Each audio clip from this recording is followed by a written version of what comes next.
All right. What is up, college baseball fans? Welcome to another episode of the 11.7 podcast. The field is set for Omaha. Exciting super regional weekend this past weekend, and the boys are pumped for their trip to Omaha coming up. I believe we're all getting in there on Thursday. Noah might actually be getting in there on Wednesday for the Home Field Apparel 11.7 Diamond Den, where Home Field Apparel has rented out a content house for us. So we have huge plans coming up, like everything from 24/7 video recording. Like we're going to be doing fun stuff. Guests are coming over, whether it's coaches, players, interesting people is something I'm fascinated with. I might find a parking attendant who's been doing the College World Series for the last 30 years. I want him over at the house, do a quick little interview. And just anything in between. So if like you think you're interesting and you're going to be in Omaha, hit us up. You might be invited over to the content house. But it's going to be a blast. We will be there Thursday until end of Monday. And it's going to be so much fun. It's the first big event that 11.7 is really done. And thank you to our friends at Home Field Apparel. Use the promo code CWS26 for 15% off. They support us. They've been loyal to us the last 3 years. And this is really just the first big step for the future of Home Field and 11.7. Like 2027 is going to be even bigger once this is successful. Some housekeeping notes. Structure of the show. Everybody watched the Super Regionals. We don't need to give super in-depth recaps of every single super regional. I mean, it was, 3 or 4 games. I mean, at the most 3 games on at a time. So you were able to bounce back and forth. Some of the super regionals were blowouts anyways. What? I'm just trying to figure out what the hell Noah's doing over here. Yeah, you were hidden for like or whatever. I don't know why, but you got removed from the screen for a second. We're good. We were able to hear you. All right, cool. Well, back to my housekeeping notes. So, like, we have a fun. I don't even know if I want to call it fun, but we have a different style episode today where I have about 20 questions prepared, and it's everything from the craziest moment from this weekend, the best super regional atmosphere, biggest heartbreak, best individual performances for pitchers, hitters, questions like that are open-ended. And then we'll also do the same thing for on the fly. Can I add a suggestion here? We didn't talk about this pre-show, but the questions Dimitri and I don't. Do you want to be Tony Reale on a like around the horn style show? Yeah. You want me to award points to you guys? If Dimitri's up for it. I'm all about points. Right. How about that point on that pencil?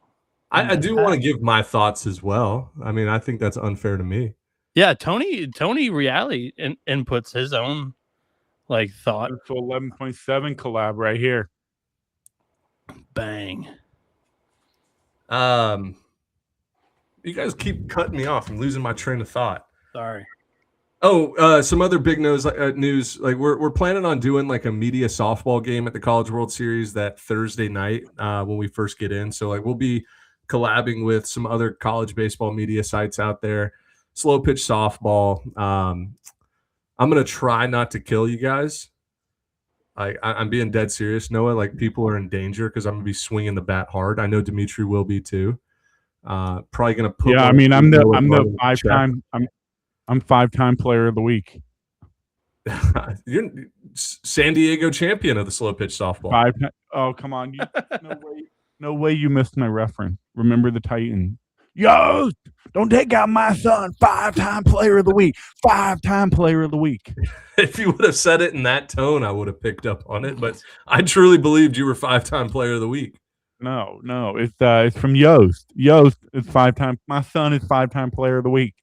Ben and I aren't like the movie guys. We don't get a lot of the references. My pop culture knowledge is so little. I mean, I have seen that movie a ton, but you guys keep sidetracking me. I have a little notebook. It's like the size of the palm of my hand, and I have notes written down that I need to make sure I hit on before we open up the show. Okay. Into the show, we're going to give a beginner's guide to Omaha. So for any fans that are traveling up there for the first time, we're going to say some fun things we've done up there. And I don't know, give some tips and tricks. I think that's all. I think that's all I had pre-show prepared. Dimitri, is that you're going to be your first time out to Omaha? Negative. You've been to Rosenblatt, baby. Very cool. I never went to Rosenblatt when it was happening now, but I went to 2017 or 2018. I went to a Texas Tech versus Florida elimination game when I was playing independent ball in Lincoln. You're not supposed to say those words, Dimitri. What?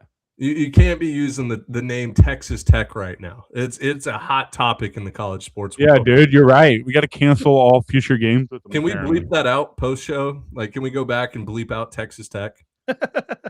We might get our credentials removed from the NCAA. Nah, everybody's overreacting. But all right, Ben, keep hitting your points. No, I mean, that was all my points. I didn't have much, but you guys did sidetrack me a few different times. I do want to show off my Ole Miss. I am repping an Ole Miss home field apparel jersey. Shout out to the Rebs making it back to Omaha. They looked really good. They looked really good this weekend, and we'll get more in depth there. But it's actually out of the 12 home field apparel jerseys I have, it's the only team that made Omaha. 1 for 12. And then I have this really cool throwback. Let's see, what year is this? 1987 Texas Longhorns College World Series hat. This thing is old. It's pretty good shape though, and has a little hook'em and a horn. It is so disgustingly beautiful. Like, it is so ugly that is so awesome. Only retro hats can be that ugly and be cool. That's what I'm saying. Dimitri, did you already show off your 11.7 pencil talk hat? The collab that no one knew we needed. We're either going to sell one of those or we're going to sell 5,000. Once they're up in the store. I think people will be interested in this one. Yeah. I'll be rocking it in Omaha a little bit. Yeah. All right. I got to take these sunglasses off, dude. It was a good little bit. They're driving me crazy. You're first. I win. I will let you win that. They hurt my eyes. In the wise words of LeVar Ball, never lost. Never lost. Didn't he lose his leg or foot or something? I didn't know that. I'm pretty sure he had something amputated. Maybe not. I don't know. All right. I do want to talk about my experience at Troy this weekend. Took a last-minute road trip. Me and my 4-year-old drove 4.5 hours over to Troy. Beautiful, beautiful super regional. They went all out. They went the extra mile.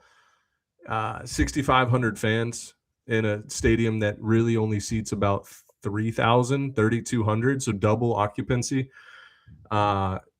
Food lines were great. A lot of workers. Concession stands were a breeze. They had bouncy houses for kids. They sold a ton of beer, and they were also accommodating for Little Rock fans as well. They had their own big section. Enough of them traveled, and I got to watch some really good. Actually, I want to say the coolest thing happened. I don't know if they showed it on the broadcast, but they had a legitimate fighter pilot flyover during the national anthem. It was sick. So shout out. I did not show it on the broadcast, but I saw the pictures of it. Yeah, shout out to Troy. The city of Troy really rallied behind it. It was just a cool experience because it's a rare occurrence for a mid-major to host a super regional. 2, it's cool to see not the same 25, 30 teams recycled over hosting these super regionals. And it just brought a lot of momentum to Troy athletics and Troy baseball. I think next year they're going to be set up pretty well. I think the marketing, the exposure that the campus got, beautiful campus, by the way. I was shocked how nice the campus was. It reminds me, it's I've always meant to say it, but it's kind of like High Point. Super bricky, really manicured, like really sharp, clean. It's a really nice, clean campus, like High Point. Yeah, it's not like I was expecting a dump. I was just expecting a normal, public school college campus that looked cookie cutter everywhere. And no, I mean it was beautiful. It was a really, really nice university. So that was cool. I wanted to share that with you guys. I think this is like fun College World Series nugget season where we like finally know our 8 teams that are there. We're all antsy and we're searching up, researching, and a couple of fun facts and whatever. Troy is going to play with 2 flyovers. They're going to open up the College World Series against West Virginia, and there's going to be a flyover in that game 1 too. It always scares me too. I jump every time. Those planes are loud. You know what else that Troy Super Regional made me think of? What could have been in Terre Haute, Indiana. Yeah. And it wasn't just another mid-major. You're hosting a super. They would have been hosting TCU in Terre Haute. That place would have been rocking. Yeah, I love the adjustments that Troy made by opening up left field. They also brought in temporary bleachers in left field, and then also down the right field line. The right field wall is the most impressive thing I've ever seen on a college baseball field. It is giant, and it has a jumbotron like the size of. Probably the size of the Crawford boxes in the Astro Stadium. It is giant. You think that wall is bigger than Plainsman? Yes. I mean, we're talking at least from my point of view. Sure. My point of view, it is Winthrop batter's eye size. It is a massive wall. So it's bigger than Plainsman wall. So if you think about it. If you think about it, like Troy's right field is definitely longer because it really goes longer. Yeah, 1,000%. I don't know about taller, but the left field at Auburn has that weird jettison, and then like the wall gets smaller. The right field at Troy goes all the way into center field and then has like a little bit of a vertical, and that was it. Yeah, I just wonder. I wonder if the height, what the difference is in height. Yeah, I don't know. I'm too lazy to look it up too, but. Yeah, really good performance from Troy. They continue to swing the hot sticks. Lineup 1 through 9 is just seeing the ball. Hopefully it'll continue next week, or I guess this weekend in Omaha, because there was no easy outs the whole weekend. None, 0. Yeah, I think this weekend Troy made Little Rock look not good, and I think that was kind of not a flaw, but just like a misperception. Like Little Rock played really well last weekend against Southern Miss and Jacksonville State and whoever, that whole regional. And it's like, no. Troy is just mashing right now. This isn't a Little Rock pitching staff that was just bad. It was just Troy is hitting so well. I mean, you saw what they did to the Gators pitching staff last weekend too. So they carried it over, and West Virginia's going to have their hands full game 1. The Ben, on one of your questions, is it talking about like establishing which team is the hottest right now? Is that one? No, but there would be some arguments for about 5 different teams. So let's talk before we get into your questions and whatnot. What are the hot teams? Let's establish hot versus they've been good all year. Shouldn't we just quickly recap the 8 super regional and then dive into the question? That'll get us talking because I don't think it's necessary to recap every super regional. I really don't. Okay. That's fine. ESPN. I'll say this: ESPN did a great job at spacing it all out. If somebody really wanted to be a couch potato, you were able to see every single pitch of every single game. Yeah, you watch the games you were interested in, and you're not probably interested in our recap of the game if you didn't watch it. It was easy to keep up with. I think I probably missed maybe one full game with my total, even with my trip to Troy. I was able to, dude. I'll tell you another great experience I had listening to Mississippi State, Georgia on XM radio.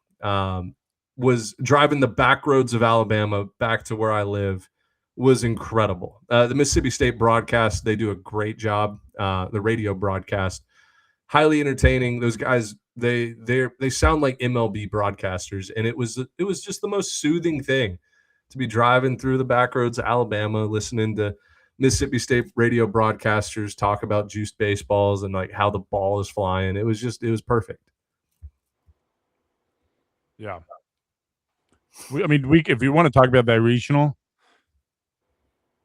it was so much fun, but it was way too much offense for me. And that might be a hot take. You did text that. It was just too much offense for me, and it never felt like a big swing of the bat, like change the game. It was just like, all right, who's going to fly out to the warning track first more times than lose? You know what I mean? That's kind of what it felt like to me, and I don't know if Liberty pitched their asses off or Mississippi State pitched terribly, or if just the game script took it that way, where they were just like, serve it up, just let them put it in play and see what happened. That's such a Goldilocks take of yours, though. Because imagine if it was a 2-1 game all weekend. Like, we would have hated that. Like, to say too much offense is not entertaining is it's backwards, because we lived through the 2011 through 2016 seasons when there was no offense and teams were sack bunting with one out. Like, that was a bad form of baseball too. I truly think it was really was perfectly used by you there. Oh, I say it all the time. It's in my vocabulary. It was a super high scoring series, and then you're talking about like too little, too much, just right, and like you're looking for the just right rather than just enjoying. You think that was just right amount of offense? No, that's not what he's saying. Mm-mm. He's like, you're being a little too picky, wanting just right instead of like you have to agree that was 10 times better than watching a 2-1 game where sack bunting in the 8th inning. No, I don't know, because here, let me give you my perception. You can't tell me 11-9, 10-9, 12-11, whatever, 11-9, whatever it was, 12-11. You can't tell me that's me trying to like pick in the middle. That is extreme, just chaotic offense. And it wasn't like, it was just nuke after nuke after nuke. You also have to remember, you have to remember, out of both of those lineups, you're probably going to see a minimum of 6 everyday big leaguers in the lineup. Like, those guys are pure hitters that rake. And on the pitching side, like, there's going to be a handful, but it was going into the weekend, we knew it was going to be offensive. Like, both teams are more offensive than pitching. And when you have guys completely ignoring what I said 2 minutes ago. What caused this offensive outburst? Liberty, Cooper Harrington went 6 shutout innings against this lineup. You're telling like what happened? Why can't you just give credit to Liberty's pitching staff? I think he was trying to. I was trying to, but at the same time, I was saying, like, so you're telling me Mississippi State just came in with a terrible game plan, or their pitchers just stink? Like, what happened? Both teams were missing middle quite a bit. They were missing middle every pitch. So is that here? I'll try to phrase maybe what Dimitri was saying. What is, I guess, to blame for the 20-run games that we saw in Athens both times, game 1, game 2? Is it elite offense where Ben's talking about maybe 6 guys for each team are hitting in the MLB and are probably double-digit homer type of players? Is it the pitching wasn't as good as maybe it was built up to be? Is it the park, Athens just plays like a freaking moon? Or maybe postseason juice baseballs? I mean, we've known that those have been thrown in from time to time. Or is it just kind of a mix of everything, perfect blend? This was the extreme outcome. Full conspiracy theory, I would love to compare the baseballs in Athens to like Tuscaloosa, because it felt like the balls in Athens were going 40 feet further than the ones in Tuscaloosa for Alabama versus St. John's. Well, you're comparing St. John's and Alabama's offenses to Mississippi State and Georgia. Like that's a terrible It comparison. just felt like the balls were dead in that. Well, Super I Regional. mean, look at who's swinging the bats. It's a little bit different. No, I know. I get that, but I do think that there's something different. Like even in like the regional rounds, there was a couple regionals where it was impossible to score runs.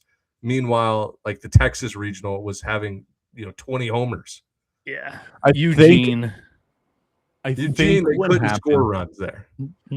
No, but I think what happened in Athens was just purely momentum. It was just you see your like freaking Maluski hit 3-4 home runs on the weekend. He hasn't done shit all year like that.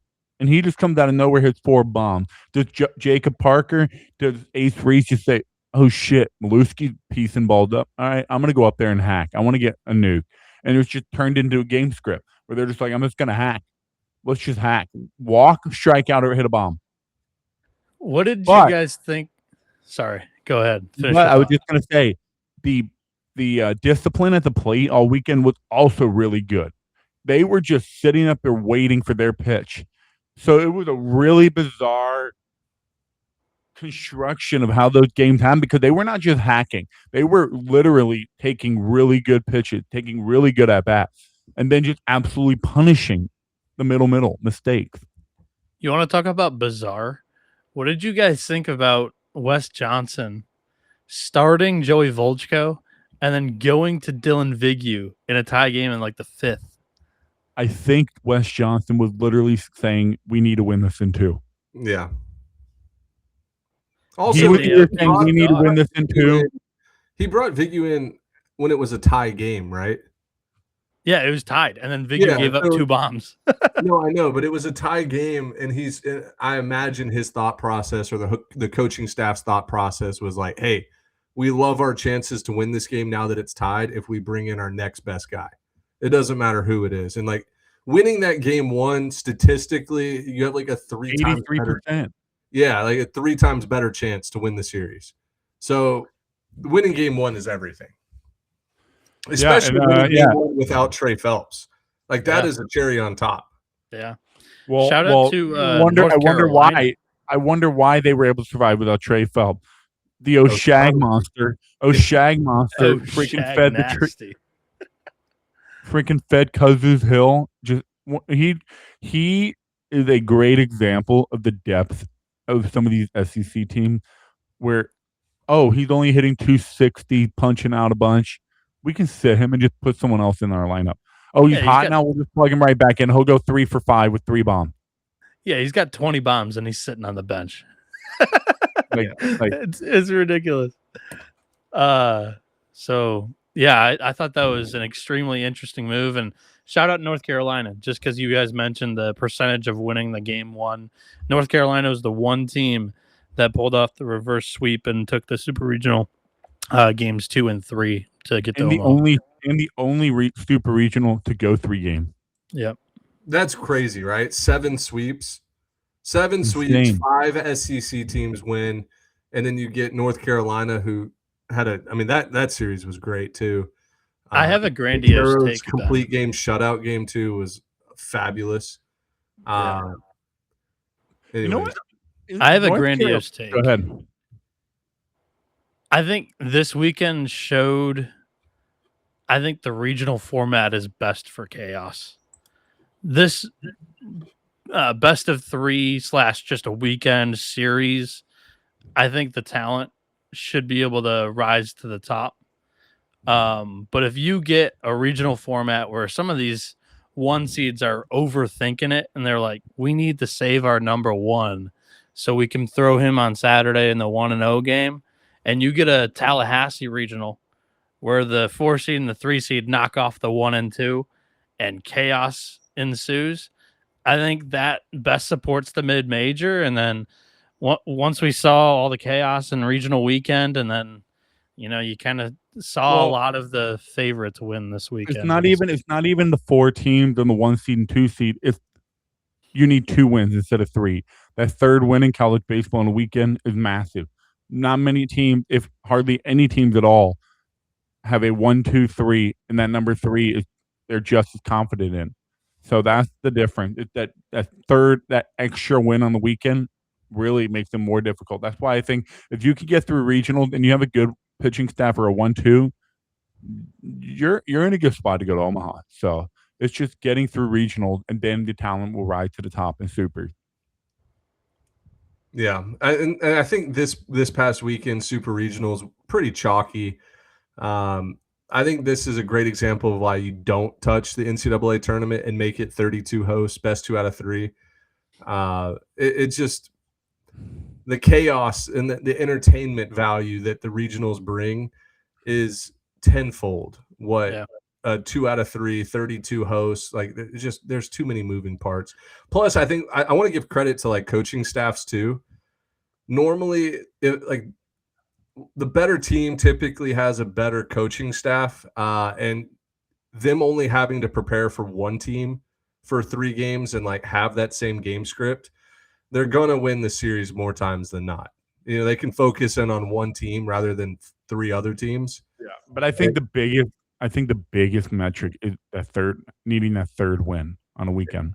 It's the biggest. That changes everything. Yeah. Just to put an exclamation mark on that point, 6 of the favorites won their series this weekend. The 2 dogs that were able to pull off the quote-unquote upset in the Super Regional were both SEC teams. Oklahoma knocking off Kansas. They were an underdog betting-wise, and Ole Miss was a slight underdog to Auburn in that series as well. Yeah, I mean, that leads us to my first question. It wasn't my first question. It's actually like my 8th. But SEC dominance, it's good for the sport or bad for the sport? Because we're going to have 5 teams in one conference. We're going to have 5 teams in one conference out of the 8 bids to Omaha, and we're guaranteed at least one of them in the national championship series again, which will make it probably like 20. It feels like 20 straight. Actually, the last one was Arizona Coastal 10 years ago that did not have an SEC team. Correct. But I mean, I can see an argument for why it's good for the sport. I can see an argument for why it's bad for the sport. So I want to hear you guys' thoughts. Yeah, are we doing this around the horn style now? Just talk, dude. I don't know. So Noah, we have to respect whenever Ben cuts us off, you have to shut up. Yeah. If he doesn't like what he's hearing from you, he reserves the right to cut you off and tell you to shut up. Yeah, he's got the mute button. Fun for you, Ben? He can go behind the scenes and mute us like Tony Reality. Or just tell us to shut up. If you don't like what you're hearing. Look, I just muted him. I could do this. Oh yeah, this will be so much fun. But yeah, he freezes people in the show too. Is the SEC dominance, is it good or bad for the sport? I will give some cliff notes first while you guys gather your thoughts, because I didn't go over these questions with you before. Cliff notes version or Spark Notes. I'll give you nowadays is like good for the sport. Like, yeah, like these are 16 teams that invest into baseball and like want to make it a revenue generating sport, and they have these nice stadiums and stuff like that. Bad for the sport is, I guess you're. Wait! Time out. Are you asking us the question, or are you answering your own question? I was going to give you time to gather your thoughts, but go ahead. I was waiting to answer, and I'm like, holy shit, he's already answering. So go ahead. Okay, go for it. Floor is yours. I'm confused. What's the structure here? Just go. You got the floor. I want to say bad for the sport, but in reality, I think it's good for the sport because it increases the ceiling of the sport. And what I mean by that is you're continuously grouping up the best players, and it allows more fans to follow. For example, they just want to follow the SEC. They're going to be plenty entertained from February to June. They can follow 16 teams. That's a little more than half of Major League Baseball. So you're keeping up with 16 teams. You're keeping up with all their players. You're probably going to be more familiar with their bullpen and their starting rotation and their lineup. So in that sense, I think it's good for the sport. I think it increases the ceiling of number of casual fans that can come in and feel like they can keep up with the sport easily. Now, on the flip side, it's bad for the sport in the sense that it gives people a sense that they have no chance. If you don't have the money pouring in, you don't have all the necessary things you need to build a super successful program, that your AD, your other program, they're going to be like, dude, we just can't keep up with that.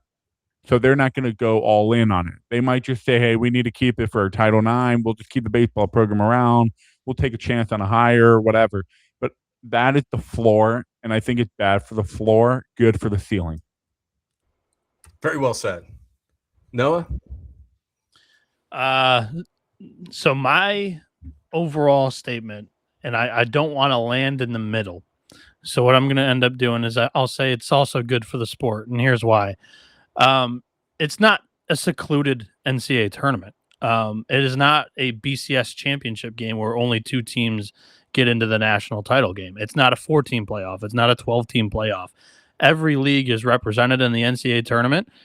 You could argue that some draws are weaker than others, but at the end of the day, you're getting 64 teams onto the diamond, and the best teams are going to prevail at the end of the day. And when the best teams are coming from one consistent league, and over the last 6 NCAA tournaments, we've seen 14 of those 16 teams get to Omaha, the pinnacle destination of where you're competing best on best in college baseball. I think it's good for the sport. I think that those programs that are investing the most money into this sport should be rewarded in that way. Like in this instance, you're getting the most talent, the bigger fan bases, all to the centralized location where we are on the biggest platform the sport gets in the entire year. And with that NCAA tournament format, we get our Murray States, we get our Oral Roberts at the same time. Murray State had an outfield wall that was collapsing, a ceiling to their hitting facility that was caving in and leaking. And Oral Roberts was like a middle of nowhere, out of nowhere junior college studs type of story that made an absolute hell of a run out of a year that they were really good. A lot of people saw that year coming, but it was Oral Roberts. So I do think it's good for the sport that we are getting talented teams and big brands to Omaha. Just, this year, 5 teams from the SEC, and it set a record. Yeah, good points from both of you guys. I do want to add a couple notes. I'll speak for the bad side because I think we left out some big ones. It's bad for the sport because you look at all these rosters, and Dimitri, you put a good graphic out there about where these players are coming from. I think North Carolina had the highest retention rate among, they're homegrown players. Only 24% of them transferred in. Go ahead. Am I still muted? No. You weren't muted at all. It says I'm muted. Anyway, keep in mind, North Carolina has 9 total transfers on their roster. 6 of them are in their starting lineup. I didn't realize that. But it's just like these teams have the ability to go and take top-end talent from the little guys where it's tough for the mid-majors to keep their own players. I mean, I'm going through it as a Mercer fan right now where it's like this team was special this year and everybody's either getting drafted or has already entered the portal, which is crazy, by the way. Like, hey, you're not good enough to play in our tournament, but please come play for our team. Like, we would love for you to come play for our team. So that sucks. I mean, some of the best players in this tournament remaining are transfers. Ace Reese transferred from Houston. He's not in the tournament anymore. But Daniel Jackson, Wofford, O'Shaughnessy. Who was he? Davidson? Yeah. Maybe Dayton. No, I think Davidson. You pull up these teams' rosters, and a lot of these guys are transferred in that make immediate impact from a lower level school. So it does have like the feeder school feeling to it, which college baseball was never about that until recently. Now, these schools do have the ability to invest and pour a bunch of money into it. Let's just take Davidson, for example. Davidson has the same abilities that Georgia does to invest into baseball and put money into it and everything. They just don't. So, and I'm not knocking Dayton. It's still difficult to reach the pinnacle of the sport, which is the College World Series in Omaha. So just because you get all this stuff, whatever, it's still not easy. A&M failed to reach the tournament last year. A&M failed to reach Super Regional this year. Georgia Tech had arguably the greatest lineup all time. They had a couple really good transfers. They failed to reach Super Regional. UCLA, very homegrown team, failed to reach Super Regional. So they're both sides to the coin that, like, just because you get transferred doesn't mean it's going to work. Just because you get homegrown doesn't mean it's going to work. It's that time of the year where you just need the ball to bounce your way sometime. It is very, very hard to make Omaha. And yes, we've been spoiled. Noah, like you said, 14 of the 16 SEC teams in the last 3 years have made a trip to Omaha. But, like, don't take 3 or 6. No, 11. 11. 11 of the 16 in the last 3 years, 14 of the 16 in the last 6. Yes. Like, don't take those trips for granted because there's some very talented teams sitting at home this weekend. Yeah, I had one last little point that I didn't make in my statement about the SEC. I mean, we're looking at a team that finished 11th in the regular season standings, 14 and 16 in the SEC, and they're in Omaha. And they've battled through the toughest path to get there, in my opinion. They knocked off Georgia Tech twice, and then they went to Lawrence and beat Kansas twice. By far the hardest path. Yeah, and then Kentucky too, 13 and 17, actually 13 and 18 aggregate in the SEC, and they make it to a regional final. Had a chance, they were 2 outs away from Omaha, or sorry, from not 2 outs away from hosting a super regional against Cal Poly. Potentially, that's what they're telling themselves. So. Yeah, and the same thing you can say for West Virginia. They could have easily had to go across the country and face the number 1 team in the country, UCLA. And you don't know if you're going to Omaha. We don't, the whole country doesn't find out about what is happening in Morgantown. So there's so many things that it's just like, I don't like when people make absolute statements about college baseball when they don't know what actually happening. A lot of people are tuning in like every year into the postseason. They're paying attention. They're taking interest, but they're making a lot of absolute statements. And I'm like, dude, please shut the fuck up. You don't know what you're talking about. This sport is full of non-absolute. And I hate to say it that way, but it bothers me sometimes because it's like you have a big following, you have a big platform, but you did not watch baseball for the first 4 months. So how can you make statements like that when you don't actually know how the sport operates? You're totally right, Dimitri. Totally right. All right, let's move to the next question there. Biggest heartbreak. Like, which team is going to be thinking about the super regional all offseason? Like a team that just like slipped through their hands. I'll let you guys answer, and then I think I have a team. Maybe one of you guys will pick, but Dimitri, do you want to pull up your bracket again? This is the only thing. This is all I have to say. Well, it's a podcast, so say it. Please. Oh, yeah. USC is my biggest heartbreak. Yeah, I thought that was a layup. I have another team, but yes, I think that is a layup where, dude, they had the lead game 3 on the road, and the wheels just kind of fell off. But it's not so much that specific game. It is encompassing the whole season of USC Trojan baseball was heartbreak. Yeah. It was heartbreak after heartbreak in the most unimaginable way possible. They were a heartbreak away from taking a game against UCLA, entering the Sunday game with a chance to win the series momentum. Oregon, same thing. Big Ten semifinal, same thing. They get walked off. It's just heartbreak after heartbreak. Texas State in the regional. Who knows if they got out of the regional, so it worked out for them. But that was another heartbreak that could have crushed them. And it's just heartbreak after heartbreak. And I feel bad for that USC team because they tasted victory so many times they got ripped right from them. And this was the biggest one and the grandest stage. Yeah, that team had to have been crushed on Sunday. Could you finally feel like you're getting over the hump of heartbreak? You got past Texas State after that heartbreak, and you got through the whole regional. You're like, all right, dude, put it back. The mojo's on our side. The vibes are on our side. Last game of the year, it comes back and strikes again, the heartbreak.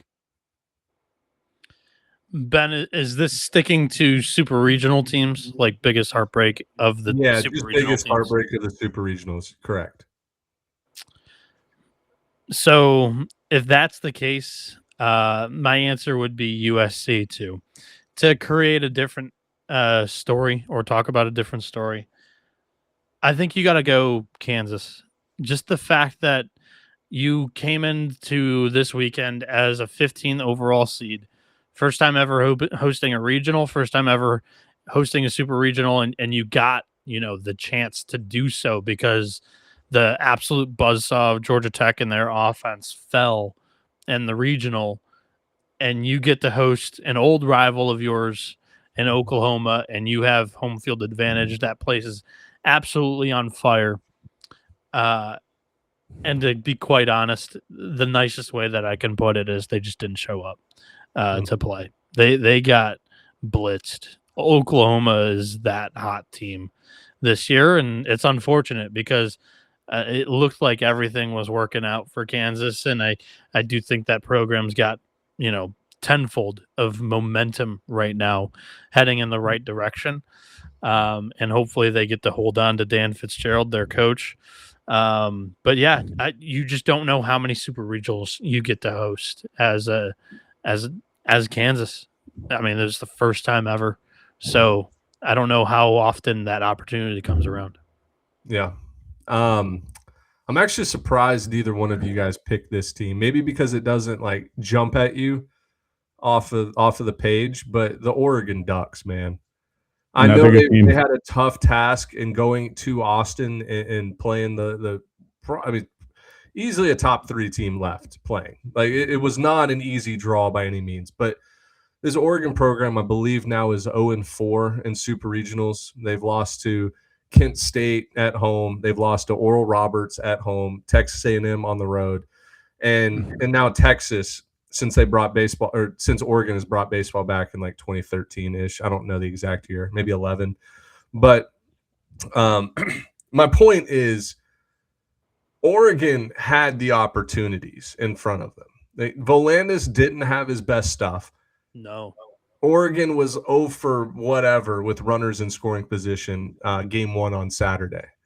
Double digits, by the way. Yeah, it was like 0 for 11 with runners in scoring position. And then yesterday – they were 1 pitch away from, I think, winning that game. A-Rod had the shot down the line that gave Texas the lead, but Oregon also left a ton of runners on base that game. And like they fought back and showed that like they belonged on the same field as Texas. And it's like another offseason of, are we ever going to get to Omaha? Like we have put ourselves in position, 4 times in the last decade to get there. And like we just can't get over the hump. So, they do have some key pieces coming back, assuming that they don't go in the portal. They're going to be a good team next year. They're going to be a good team, but then again, like you remember Oregon State last year had some guys enter the portal that we thought were coming back. Like you just never know with some of those West Coast teams, getting a taste of that, SEC money. You never know what's going on behind the scenes. I'm going to call it tampering. Like it's just college baseball nowadays, straight up tampering. Advisors, I tweeted about it, but these players have advisors that talk on behalf of the players before they're even in the portal to figure out what kind of deals they can get. It's ridiculous. I hate it. I could have a whole hour-long podcast on that subject alone, but you just never know, like for sure, who's coming back. But yeah, I think the Oregon Ducks are really going to be kicking themselves. Like, we belonged on the same field as Texas. We could have beaten them. It just we didn't get those clutch hits. Yeah, I have some analysis, but I'll hold on to it just because I think there's 18 more questions coming. So I have opinions. We won't do all 18. We won't do all. We won't Why do not? all 18. Okay, we can if you want. Best game of the Super Regionals. I think there's 2 choices here. Either game 2 of the Mississippi State and Georgia game of the Mississippi State Georgia Super Regional, or game 3 in Chapel Hill. I'm gonna go with the Georgia Mississippi State game because it was just more like exciting and just roller coaster feel all game. For the Chapel Hill one, it was more of just a 8th and 9th inning rip from the jaws of victory kind of thing. It was just at the end. The Georgia-Mississippi State game was just craziness from the get-go. So I'm going to go with that game. It was the most crazy game for me. Yeah, I'll go game 1 of Georgia-Mississippi State because going into game 2, I was like, I'm expecting this to be another high-scoring game. Game 1 caught me off guard. I thought Tomas Valencius would go out there and keep Georgia's offense down. I thought that Volchko would do all right, but it immediately turned into Mississippi State pounced all over the Bulldogs from Athens. And then to see that comeback was really entertaining and exciting. I was locked in, and then you get the huge homer from Daniel Jackson late to put the Dogs from Athens on top and get it done. That was my favorite game to watch this weekend. Yep, I agree with both of those. Well, Daniel Jackson was game 2. Was it Colby Branch, game 1? There was a bomb to the left to put him up. All I know is Daniel Jackson, 2-run go-ahead home run with game 2. Best. There was 40 Colby Runs Branch combined in one, the 2 games. Yeah. Okay. Colby Branch game 1, Daniel Jackson game 2. They just kind of collide and combine. But Yeah. to me, it was game 1 because I didn't know that was coming. Game 2, I was like, yeah, this one could turn into another lacrosse score here. Yeah. Hey, can we also talk about I'm so glad those games were played at 11 a.m. or I guess noon Eastern. Why? There was 8 a.m., 9 a.m. for me here. It was so damn early. I just felt like that was a prime time spot. Like there was more people locked in Friday at 11 a.m. I do agree with that. And they got to see an offensive outburst that lasted 4.5 hours. Whereas if that was the night game, you would get people not tuning in. Like they would turn the TV off and go to bed or whatever. I thought it was the perfect spot. And plus Kudzu Hill, they were probably drinking at 4 a.m. Yeah. The Dimitri, you were right. I was thinking of Daniel Jackson, and I remembered the moment right. But no, in game 1, it was O'Shaughnessy hitting his second home run of the game, which was a 3-run bomb to put Georgia ahead in the 8th. All right, next question. Best individual performances. We can do pitcher and hitter. I think we all have the same pitcher, but if anybody wants to make a case for somebody else, you'll get bonus points. I will go pitcher here. And let's say besides DeCaro's complete game shutout. I wasn't even going to use that. All right. Well, that would have been the easy one. I mean, nobody did. I mean, I thought that was just easy. I was going to try to dig a little deeper. I think it's a 1A, 1B for me here. 1A would be Andrew Johnson from USC as well. He's the only reason USC was even in that spot to have a chance to go to Omaha. And 1B, I'll go with Caden Glauber, freshman reliever, goes 7 innings, saves Carolina, saves them because they would have had to piece their way through the end of that game. And all their guys were already taxed a little bit from the first 2 games. So that would have been I know DeCaro went 9 shutout on Saturday to save their bullpen, but they also had a lot of high leverage work on Friday. And so they wouldn't have been 110% on Sunday. So I think Caden Glauber, but there's a lot of option on the pitching side of things. And then hitter, I mean, did you want one of us to answer pitcher that way? Yeah, sure. Go ahead. Do pitchers. I'll go different than Dimitri. I do think 1, 2, and honestly 3 was DeCaro, Andrew Johnson, and Caden Glauber. But I'll show some love to Chance and Cole. This is a kid who his fastball tops out at 88, 89. Transfer from Newberry. Again, one of these West Virginia arms that are starting games and going deep into games, that are transferring from non-D1 schools up into power conference baseball and, performing immediately, right away. And the biggest stat was, I believe, Shotgun Spratling from D1 baseball went in Synergy and pulled up all his pitches. And of the 121 pitches that he threw against Cal Poly, only 1 was in the top third of the zone. He was just peppering the lower half of the strike zone against the Mustangs, and had 11 strikeouts and no walks. Just about as perfect of a game you can get without, throwing a perfect game, in my opinion. Yeah, that's a good answer. I didn't even think about that, but you're right. Like he's he's early 2010s type of pitcher before the IVB and people throwing four-seamers up in the zone. Yeah. Like that's how every pitcher pitched, was like, hey, we're not throwing anything above the belt. Like we're going to be working down the zone, mixing speeds, location. And it was a breath of fresh air there. I'm surprised nobody said Tyler Fay from Alabama.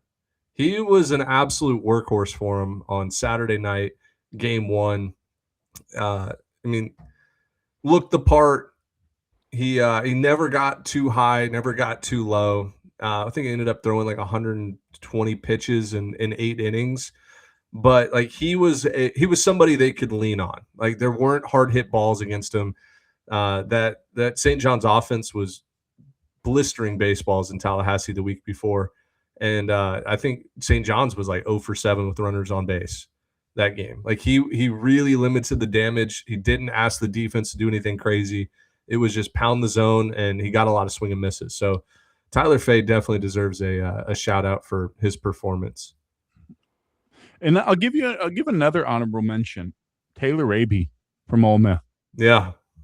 He's been on a roll. It seems like Ole Miss in their championship run just had a guy. Oklahoma had another guy. Cade Horton, Dylan DeLucia, Taylor Raby, like just guys that are kind of coming into their own, everything coming together at the perfect time because without Taylor Raby, Ole Miss is not here right now.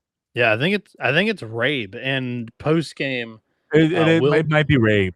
Yeah, post game Will Furness was talking about it, and he's like, "Oh yeah, and by the way, guys, like this guy's draft eligible."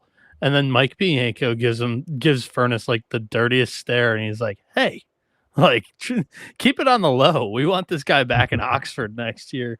That type of deal I picked up there. But I'll throw out an honorable mention. Cord Rager. I mean, guy dealt on Friday night as a freshman in game 1 of a super regional against Kansas, who had a super hot lineup coming into that game. And he completely shut him down, threw him in a funk, and they did not get out of the funk in the second game whatsoever. No. Yep.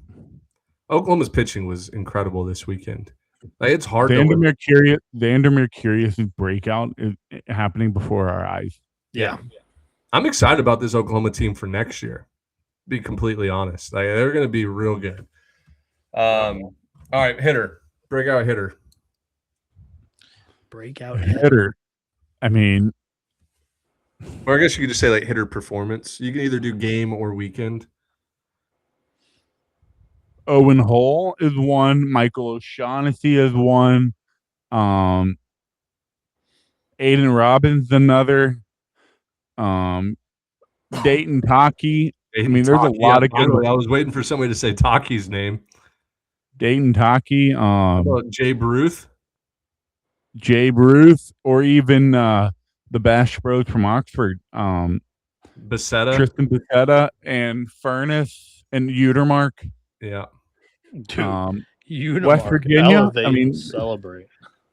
So I can't even pick one, and I'm just going to be a boring person here, but I'm not picking a single one. All right, wait, I'll rephrase the question. Bottom 9, 2 outs, bases loaded. You're down by 2. Let's not even say 3. Bases loaded, down by 2. Who do you want on the plate right now? Michael O'Shaughnessy. I don't know. Michael O'Shaughnessy.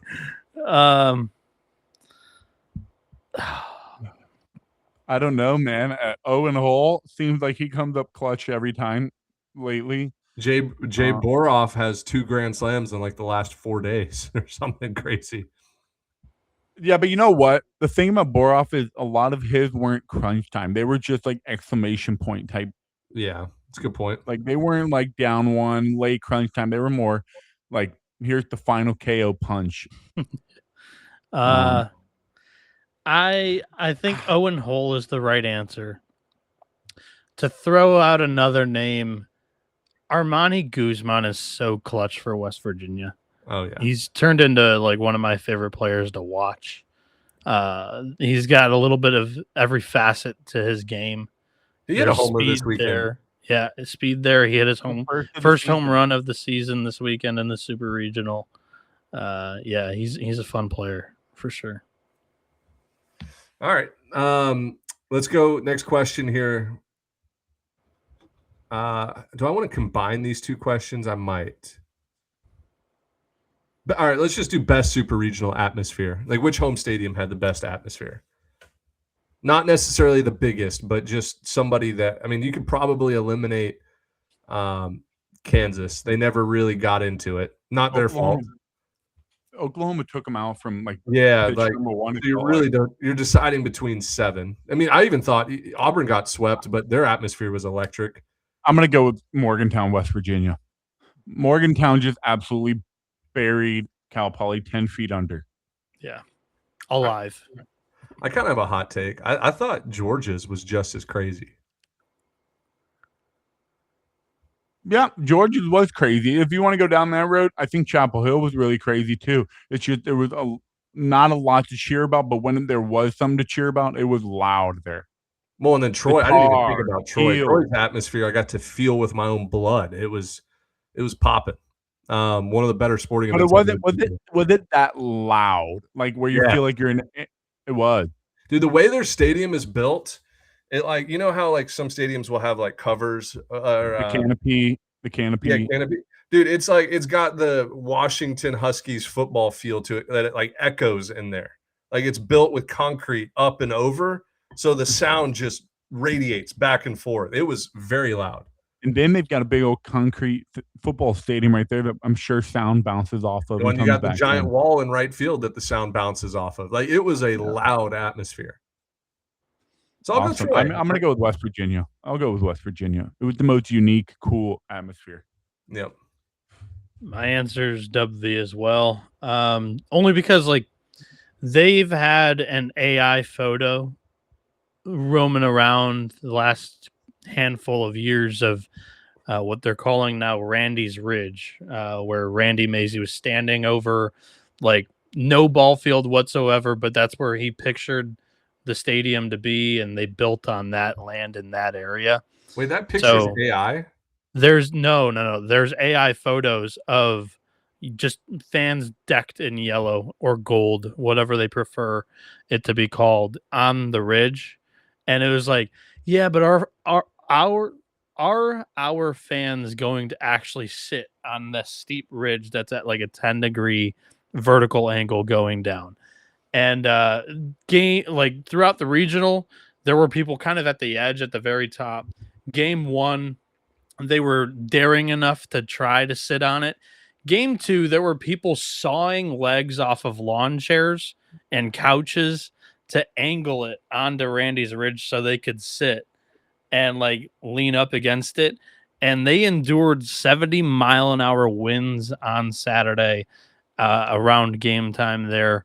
And then a huge storm. Everybody comes back to see the final out in what was like a 17-1 ball game. Everybody knew that they were going, but it's just a big old party to the people in Morgantown, and I cannot wait to see them in Omaha. Did you guys know that West Virginia was considering folding their baseball program before Randy Mazie showed up on campus in 2012? No, that's something that I learned in that press conference. Yeah, I didn't know that either. No clue. They must have been under wraps or whatever, because I never knew about that. Apparently, everything changed the day Randy Mazie stepped on campus, so that's pretty awesome. Yeah. Next question.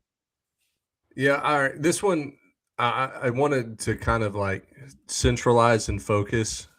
Most impressive sweep. So there was, well, how many sweeps are there? 6?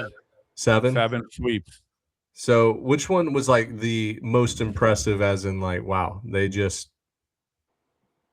played way better all weekend? Like taking account dominance, or just like, whoa, I can't believe this went 3 I would say let's phrase it where like we thought for sure it was going 3 games, and they just came in there and swept. Either that you thought it was going to go 3 games, or you thought they were going to lose the series.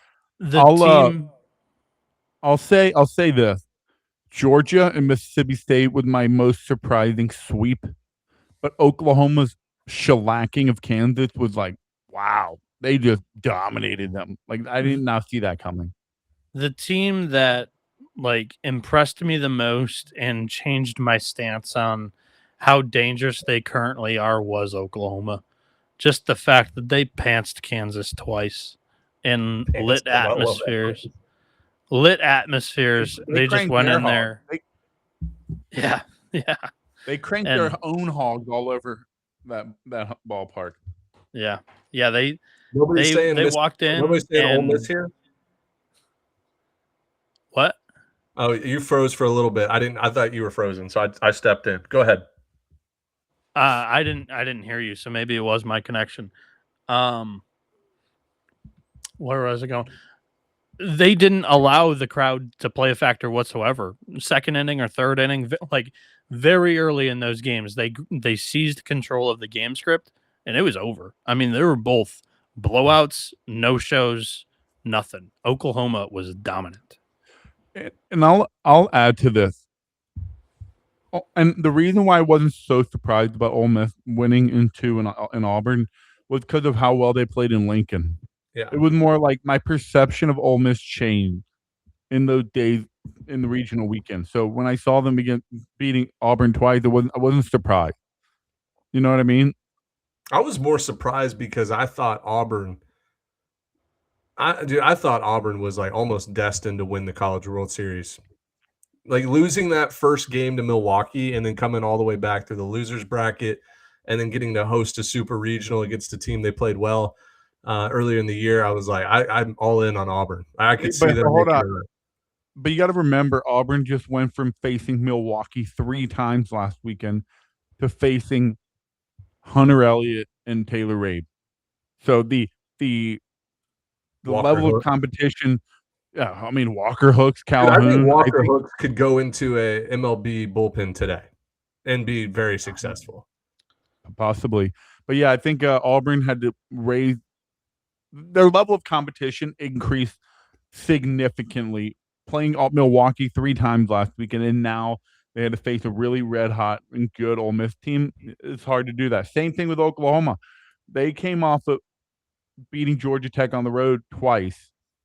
But the thing that surprised me was what Kansas did to Arkansas, who everyone thought was the one SEC team that got hosed out of hosting. Yeah. What they did to Arkansas, I was like, okay, this Kansas team's ready to beat anybody.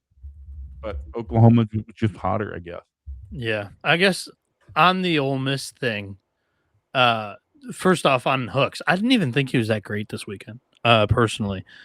Came in game 1, kind of wavered there. I think he ended up getting pulled. I don't know. Actually, no, he finished that game, but they had a mound meeting in the 9th. It got really sketchy. And then in game 2, again, wasn't necessarily sharp, in my opinion, but he was great in the Lincoln Regional. For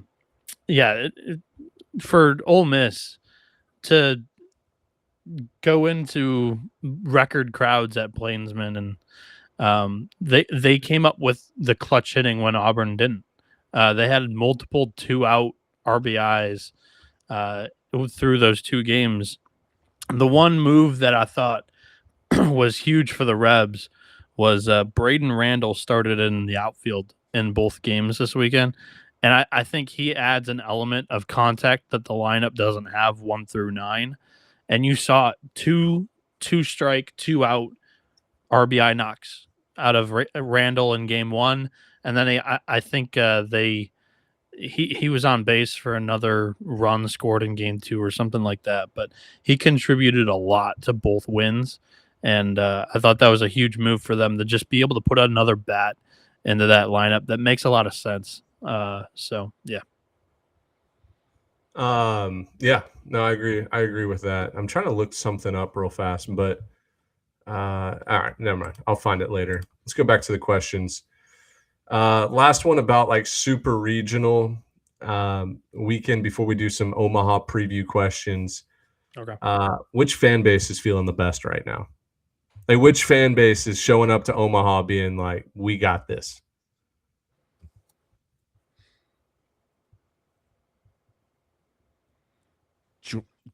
Georgia, Texas, Georgia. Now you gotta consider Georgia's playing Texas in the first game. Know. Like whoever gets through that game is probably going to win the national championship. Same thing as LSU Arkansas a year ago. I think the fan base that's just on absolute cloud nine right now and thinks they're invincible is West Virginia. Yeah, but you have to remember. Yeah, I mean, I agree with that take that they are on cloud nine, but if you're an Ole Miss fan, you're feeling pretty good of that run you just made through regional and super regionals. Like, okay, look at what we just got through. Why do we not have a chance to win this thing? Yeah, and none of the games were at home once again, so they're able to crack through and get to Omaha. And I do think that there's something about that fan base that's a really good baseball fan base not hosting any postseason games where I think they'll get a good showing at the College World Series, better than a typical normal showing they would have. So I kind of like the Ole Miss take. And because the more I think about it, I didn't even think about this when I wrote the question down. Their side of the bracket, you have West Virginia, Troy, North Carolina. Guess who is all getting rumored to go to South Carolina?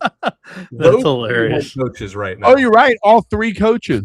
Yeah. So all three of those fan bases are like, man, this might be our last ride, like for at least a little bit, because our head coach might bounce and go to South Carolina. Meanwhile, Ole Miss fans are like, hey, we've had Bianco since 2001. Like, he's already won a national championship 5 years ago. We're back in Omaha for the third time since 2014. And, like, we literally have nothing to lose.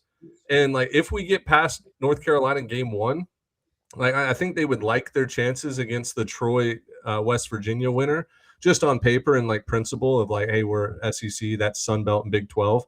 I think Ole Miss fans are going to show up thinking like we're going to be back in the big dance. Like we're going to be back in the title game and we don't have to worry about and here's another thing. Their biggest rivals, none of them are there.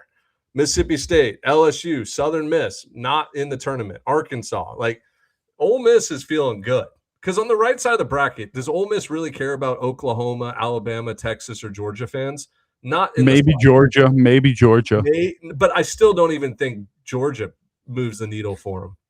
Like no, I think Ole Miss fans are feeling pretty good. Let me tell you. Let me show you something else. The one that Friday is game one. The one fan base they may not get along with is Alabama. I'll say that they're neighboring states. Yeah, it's a border war. There's no bad blood, I think Ole Miss is the like sleeper fan base that could be feeling like really frisky and good about this thing. But I think you're feeling really good if you're the winner of that Texas-Georgia game. Very good. Not necessarily, because you're looking at Oklahoma and Alabama. Like, they're both just look at last year. In the fan eye, those two teams are so irrelevant. Just look at last year where we had that first-round matchup of Arkansas-LSU. LSU wins it. And then the next time that LSU and Arkansas faced off against each other, it was 90% LSU fans. I think Dimitri's right with that take. Is like whoever wins that first game, the entire fan base is coming. They're coming for that full next week. And I think if you're a Georgia fan and you win game one against Texas, you are booking your flight for the second weekend of Omaha. Yep. It's a fair point. I don't know. But look at. But I don't want to get ahead of myself here. But look on the left side of that bracket.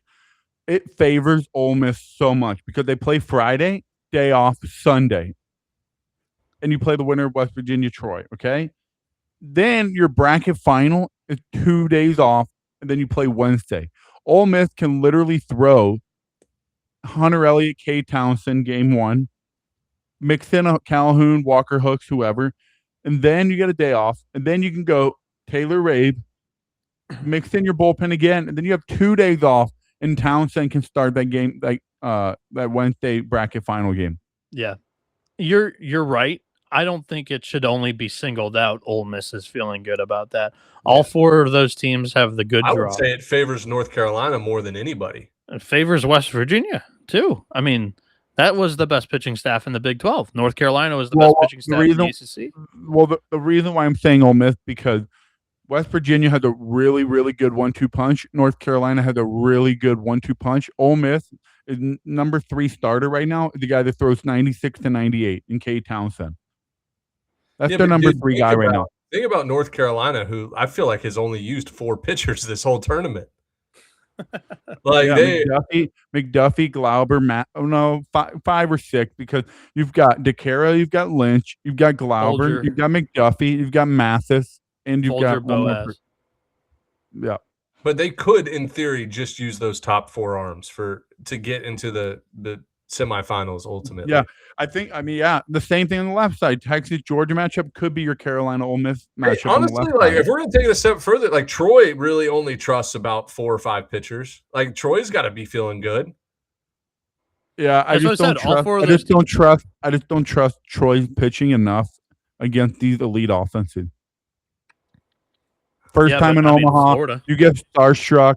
Like what Coastal did gives a lot of people a false sense of possibility. Like what they did in 2016 is non-normal and will never happen again. No mid-major team in their first time in Omaha is going to ever do that again. You get what I'm saying? I mean, it's easy to stay until it happens again. Every mid-major team gets to Omaha and they get blitzed. They get boat raced when they get there. Is it fair to call Troy a mid-major team though? And I say it because you look at their roster. They got a lot of transfers in there. Like one of the better transfer portal. They won 30 games in a non-power 4 conference. Like you can't sit here and say this is a really wrecking ball of a team. They're hot right now. They're good, but they're not that good. And I don't want to take anything away from them. I'm just saying when you get to Omaha, it's where the big boys play. They were what, like 2 games, 3 games over 500 in the Sun Belt?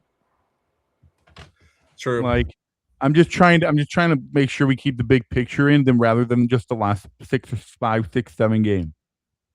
I mean, the way this tournament's going, really, the last 5 or 6 games are the only ones that matter. The teams that are hot, and that's the way it goes in postseason baseball. It's confidence and momentum. But Murray State, they went all out. They did everything they could, and they got through the Oxford Regional and Ole Miss, and then they got through Duke in the Super, and then they were just 2 in barbecue. They got beat in Omaha. So I'm not saying Troy had no chance. I'm not saying they have no chance. In Murray State's defense, they actually put on a good showing in Omaha. They just got 19 strikeout performance in the elimination game against Gage Wood. Yeah, Gage Wood, 19 punch outs, like no hitter. And then you lose me at good performance when you got no hit. Like Ben, that doesn't mean they were bad. I mean they did not play well. Wait, no, I think Gage Wood was just on his A+ game that day. Why was he on his A+ game? Because Murray State gave him no competition. Yeah, I mean, you talked to what was it? It was a 1-0 or 2-0 game, right? It was, I think, 3-0. But you talked to Gage Wood after the game, and I think I found him on the street, actually, not even in a game setting or post game or whatever. And he was like, "Yeah, I was just fucking pumping fastballs. They couldn't touch it." Like he threw 75 fastballs in that game, I think. I remember his splits were insane. How much he just was like trying to hit my fastball. Hit it, dude. Yeah. So I'm not taking any. It was 3-0. I'm not going to take anything away from Murray State or Troy here. I'm just saying Murray State. It was like I'm looking at 6-4 game against UCLA in game 1, and like they had chances. They could have beaten UCLA. Yes, they could have beaten UCLA. They could have, but they didn't. Dimitri's also right. That's what I'm getting at with Troy. I think they're going to be competitive, but I don't think they have the juice on the pitching side of things to navigate this. Wrong. I would be happy. I would love to see Troy compete for a national title, like 100%. Yeah. But I'm just trying to give my personal take. While we're on the topic of Murray State and Ole Miss, give it up for Dom Decker. Back-to-back College World Series appearances with the Racers and now the Rebels. I'm not going to celebrate that. Hey, how about? Yeah, I am not giving any life or airtime to that. We tweeted it would out. Be all right. Yeah, I'm glad you brought that up, Noah. I forgot I had this written down in my notes. That's not impressive to me to go up. It would be way more impressive if he was at Ole Miss last year. Or let's say he was at Arkansas last year and now he's at Troy. and he goes down a level and makes it back to Omaha. Does that make sense? Like he went up probably like 3 tiers in the 5-tier conference list of college baseball. Going from the OVC to the SEC, like, yeah, you're kind of expected. MVC. Or sorry, MVC, sorry. They used to be OVC back when I played, but still, like, my point stands where it's like he went to a better team, like a much better team. Yeah. Still a really nice true. personal accomplishment. Like Kentucky, I think, had 3 transfers playing in Omaha, maybe 2. I'm trying to think because what's his name? What's the catcher's name from Ole Miss? From Ole Miss. I have no idea. Foley. No. Austin Foley is a Kentucky transfer. Is it Foley or right. Furness that came from Foley. Kentucky? Furness is the first baseman for Ole Miss. Foley I know was who Kentucky Furness gold. Foley came from Kentucky. And there's one more. Who is it? On one of the 8 teams. Is it Troy? Did somebody go from Kentucky to Troy? Hayden Smith. Yeah. Hayden Smith, Kentucky to Troy. Yeah. So Kentucky's got 2 players playing in this College World Series. For those listening on audio only, Dimitri points and goes, yeah, as the sunglasses just flip and almost fall off his face. Stanford has 3.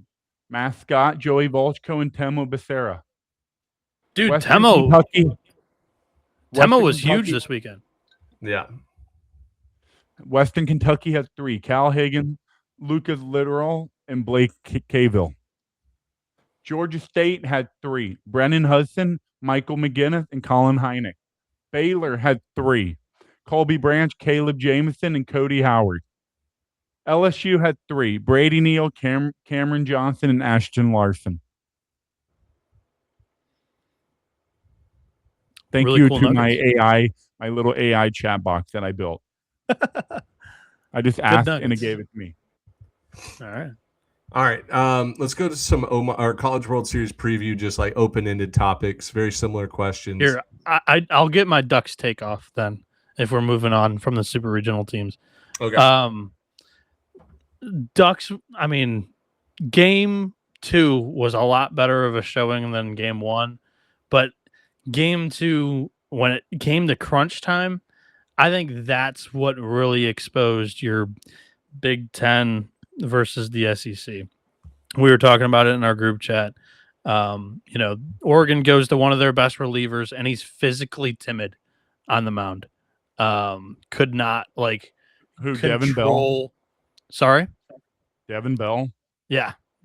Could not control physical body motions while standing on the rubber. Multiple deep breaths before first pitch. It was just a lot of thinking going on, and that's where I think the game really unraveled from Oregon there. But game 1 just left so many runners on base, and in both games they gave out too many free passes.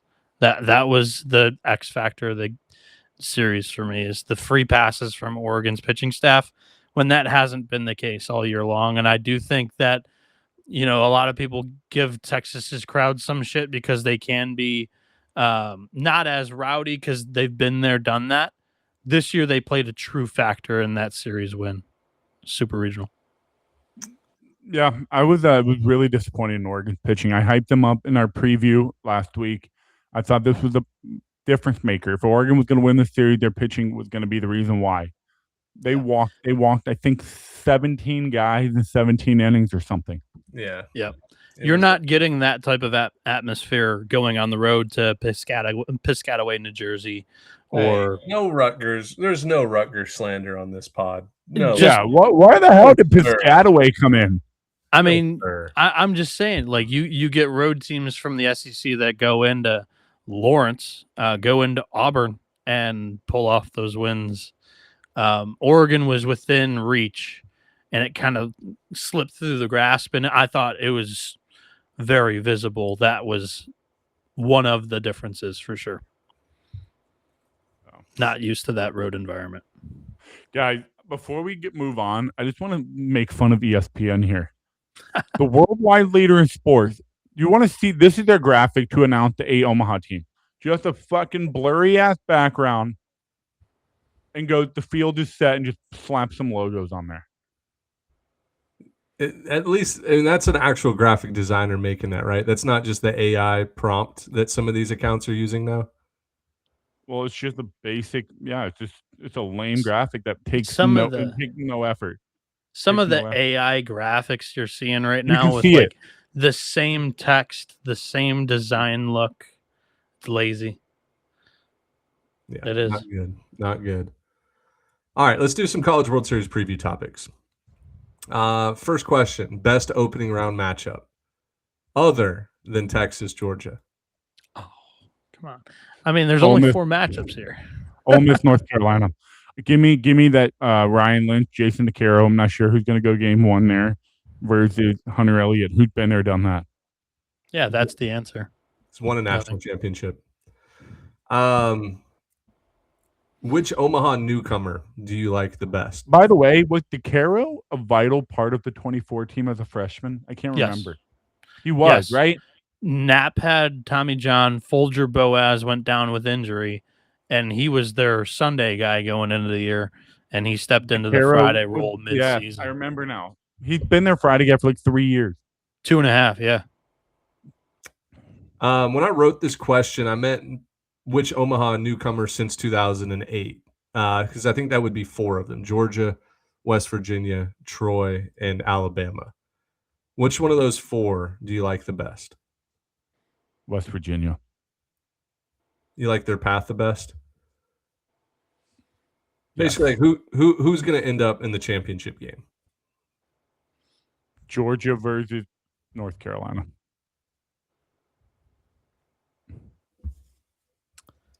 You just asked like 5 different questions in 3 seconds. I know. It was poorly written. I don't remember why I wrote that down. It was actually a lame question. My bad. Yeah, the 2 newcomers are West Virginia, Troy. Of the 2, I feel really. I said since 2008. So you Yeah. This is Ben right now. Just hat sideways, just my skinny hat on, yeah. Of the 2 newcomers, I feel best about West Virginia. If you open it up to 2008, it's Georgia. And then if you want national championship matchup, I reserve the right to change it until Thursday night or Friday morning when we do our show, giving out picks. But I think as of now, I would go Texas over North Carolina. Yeah, All right. I think it's winner of the Carolina Ole Miss and Texas Georgia. I think those are going to be your 2 national title contenders in the final. Players you need to know before Omaha. Maybe some under the radar players. I like this.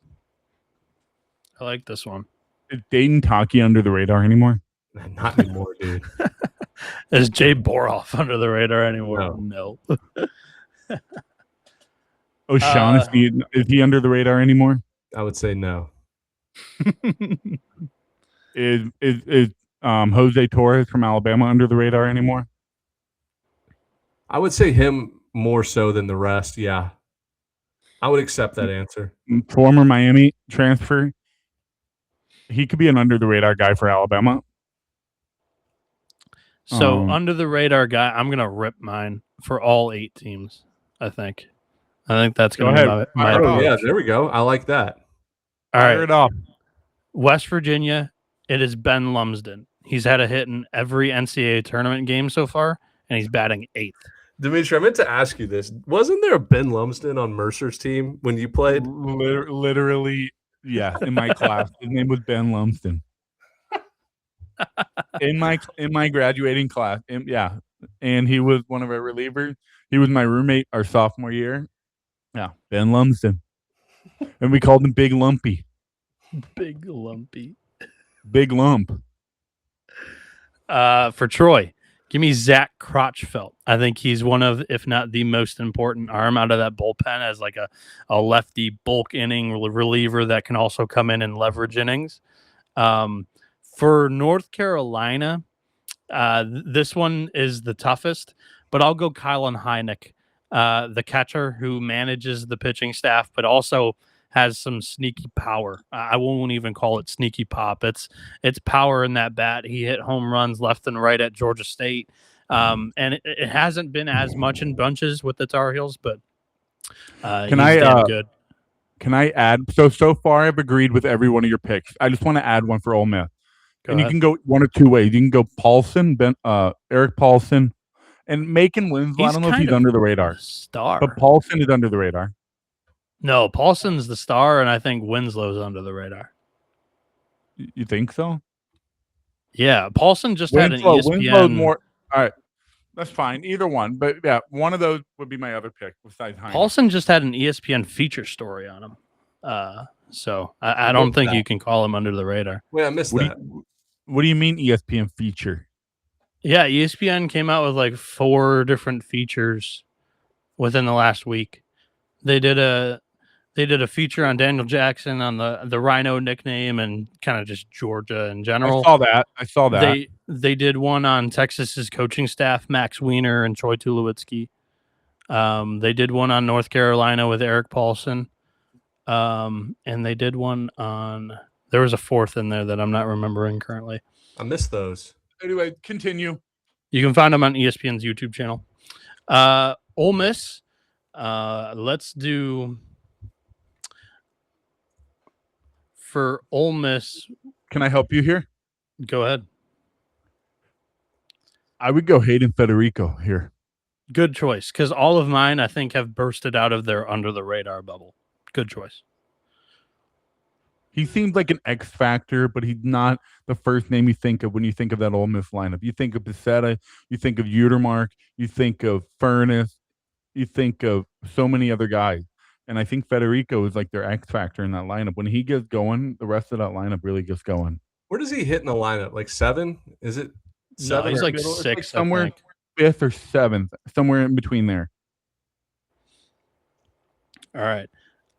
For Oklahoma, for me, it's Jason Walk. He's their center fielder. They have a really good athletic outfield. That's something that's been under the radar the entire year. And he's like an on-base guy, just with speed. But it's Walk for me because the outfield can fly. A lot of fly balls this weekend died in Lawrence because they just ran them down. Alabama, let's do it's Miles Upchurch.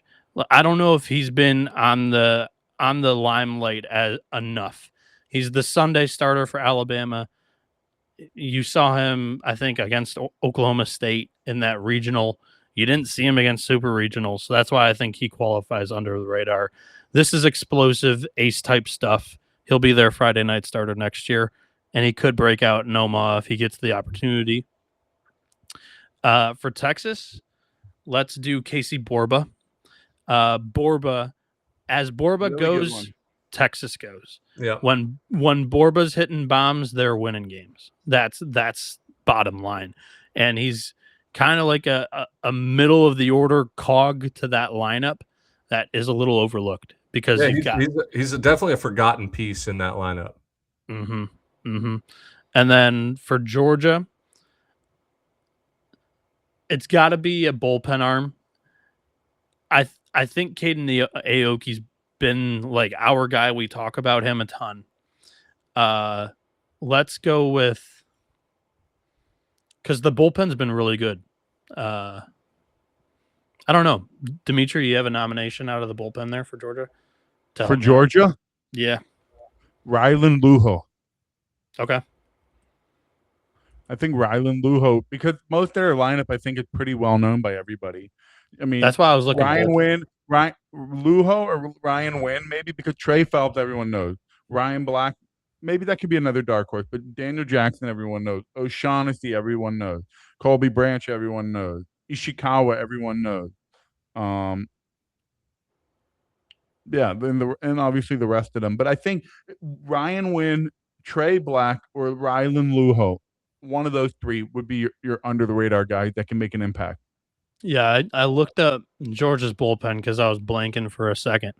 Their best go-to arm out of the pen is Matt Scott. Everybody knows Matt Scott because he was a 3-year starter at Stanford. Comes over. He's been very good in the back end for him. I love Justin Bird in that bullpen. Me too. There we go. He's got balls of steel, dude. He goes out there and just serves up 96, 97 mile an hour heaters, and Yeah. he just looks like he is not phased at all. That dude just gets up there and toes the rubber. I love Justin Bird. Sub His one demeanor is whip, awesome. sub one whip, sub 200 batting average against, sub 4 ERA, 57 innings. He's got 72 strikeouts. That's the name that's been under the radar for Georgia because the starting pitching has still had Wait, its whose numbers were wobbles. those that you just read off? Mascot. Bird. Oh, Bird. Bird. Yep. Starting pitching still had its wobbles this weekend, and the bullpen, both in the regional, didn't give up a run, and the bullpen stabilized things in games 1 and 2 this weekend. So I think you got to just chalk up and throw away anything that happened in the Athens Super Regional from a pitching standpoint. That's never going to happen again. Volchko is not going to get hit like that again in Omaha. Vigu is not going to get like that. Was just a bizarre occurrence, if you will.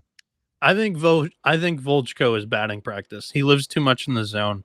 His career batting average against is like 265. I guess we'll have to wait and see then what happens in Omaha. Nice. Hey, did you guys know? I'll give you guys a crazy stat that blows my mind. Oklahoma only has 3 players on their roster that are from the state of Oklahoma. No way. That's not surprising, though. There's about 3 or 4 elite high schools in Oklahoma. The rest, like I imagine, they go elsewhere. Like they probably have I know they have a really good Texas pipeline. And I think I know 2 of Oklahoma's high school just from like football recruiting and just randomly knowing them. Isn't one of them Broken Arrow? Yeah. And then the other one is like Flower Mound or something Mound. No, Flower Mound. Edmund Mound. Flower Mound is Texas. Edmund Mound or something like that. Edmund is yeah. Edmund, I think. Mound. Edmund is where like Matt Kemp and JT Realmuto and those are the only 2 places I know in Oklahoma is Broken Arrow and Edmund Mound or something Mound, right? Yeah, whatever it is. Edmund. But isn't there like something Mound? You were right on Flower Mound. It was from Texas. No, but there's one in Oklahoma, I think, too. Something Mound. Well, Oklahoma. I mean, Edmund is Mound technically. It's EDMOND. High school. I love this. I love our podcast because we can go on these tangents and it's still. Oh, there is a mound. There is a mound. Just I could easily call my girl. It's Allison. just Mound. Mound High School in Norman. Maybe it's that. No, in Mound Santa Fe. Oklahoma. Edmond or Santa Fe. That like Santa Fe High School. Stillwater Broken always good. Stillwater had the Holiday brothers. Yeah. Yeah. But Broken Arrow. I feel like a 5-star quarterback comes out of there every couple years. UConn is usually good. Broken Arrow, Choctaw, Elgin. Only 3 players from the state of Oklahoma are on that Sooner roster. I thought that was pretty wild, but when the moment Bez said that, I was like, yeah. I mean, how many talent pools are there in Oklahoma? Not that many. Yeah. All right, this is the fun segment. We're going to end on this. Not end on it, but this will be our last like question per se. We're going to go through all 8 teams, and the question is, blank team wins the College World Series if this happens. Ooh, okay. And we can this. all 3 agree on this, okay? Like this isn't me versus you versus Dimitri. Like this is like as a team. So we'll start with West Virginia. The West Virginia Mountaineers win the College World Series if blank. Max Yell goes 7+ inning game 1 and then can bounce back for game 3. That might be too specific. I'm talking like we could say like Max Yell has a Mike Morrison type College World Series and like he's coming in on short rest, stuff like that. I don't think Yell's the guy. They've treated him very, very well off Tommy John surgery. They have not pushed him. I think it's Chance and Cole like that they'll throw on short rest if needed, and they've already done it with Montesa, and he didn't throw this past weekend. You know what? Dawson Montesa. If he becomes the guy, the Mike Morrison, then West Virginia can go really far. If Dawson Montesa is the Friday night starter that they thought they had in the preseason, and then we're using him as a Friday night starter earlier in this year, if he pitches like he did this weekend this regional weekend against Wake Forest, and then came out of relief against Kentucky, if you get that Dawson Montesa, West Virginia's got a really good shot of winning the World Series. I would say, I think we're discounting like two guys, and for me, it feels like if West Virginia's left side of the infield, basically, and top two hitters in their order, like go off, I think they actually have a chance. Like the table setters, top of the order, they play good defense. Ben, but remember what is the common theme in every College World Series? Some pitcher just absolutely steps up. That's not necessarily true. Yeah, I don't know if I would agree with that. It's a reoccurring thing. Freaking LSU in your mind where like Thatcher, they have had Thatcher Hurd, for example, and then you've got Cade Horton, for example, and then you've got what's his name from Michigan, freaking Horton didn't win. Tommy Henry, didn't.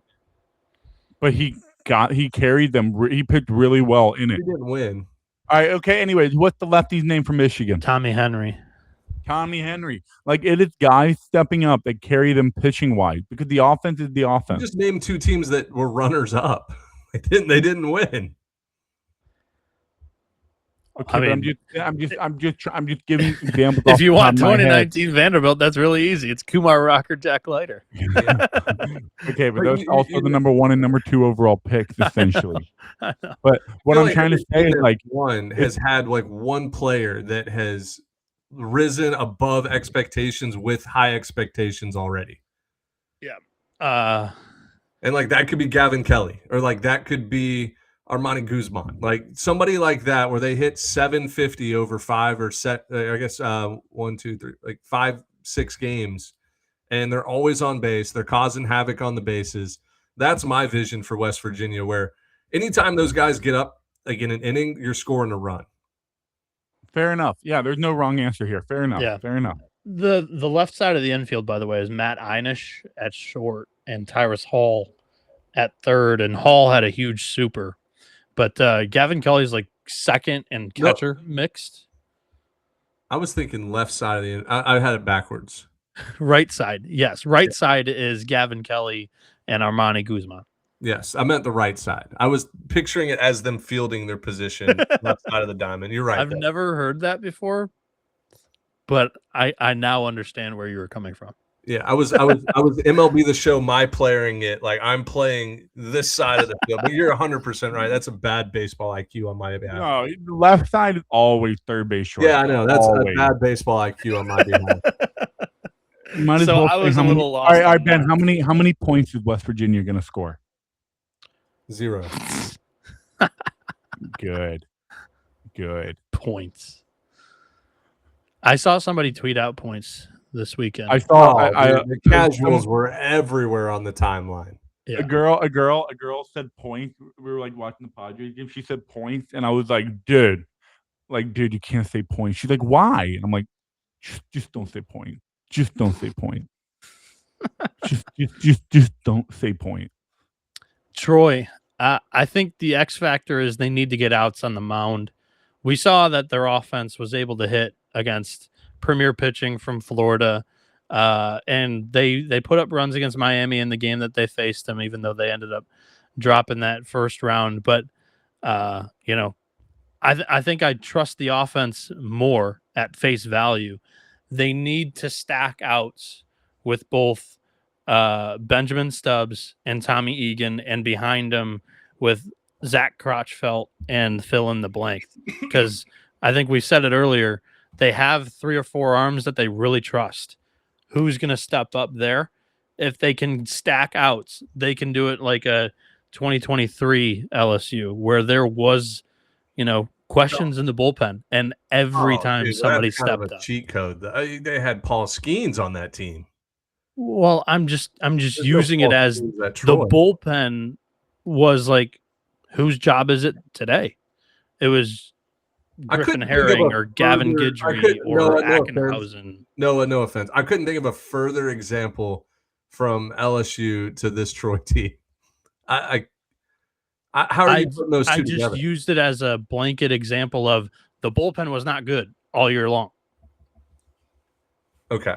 I see what you're saying. Basically, Troy's bullpen needs to be good.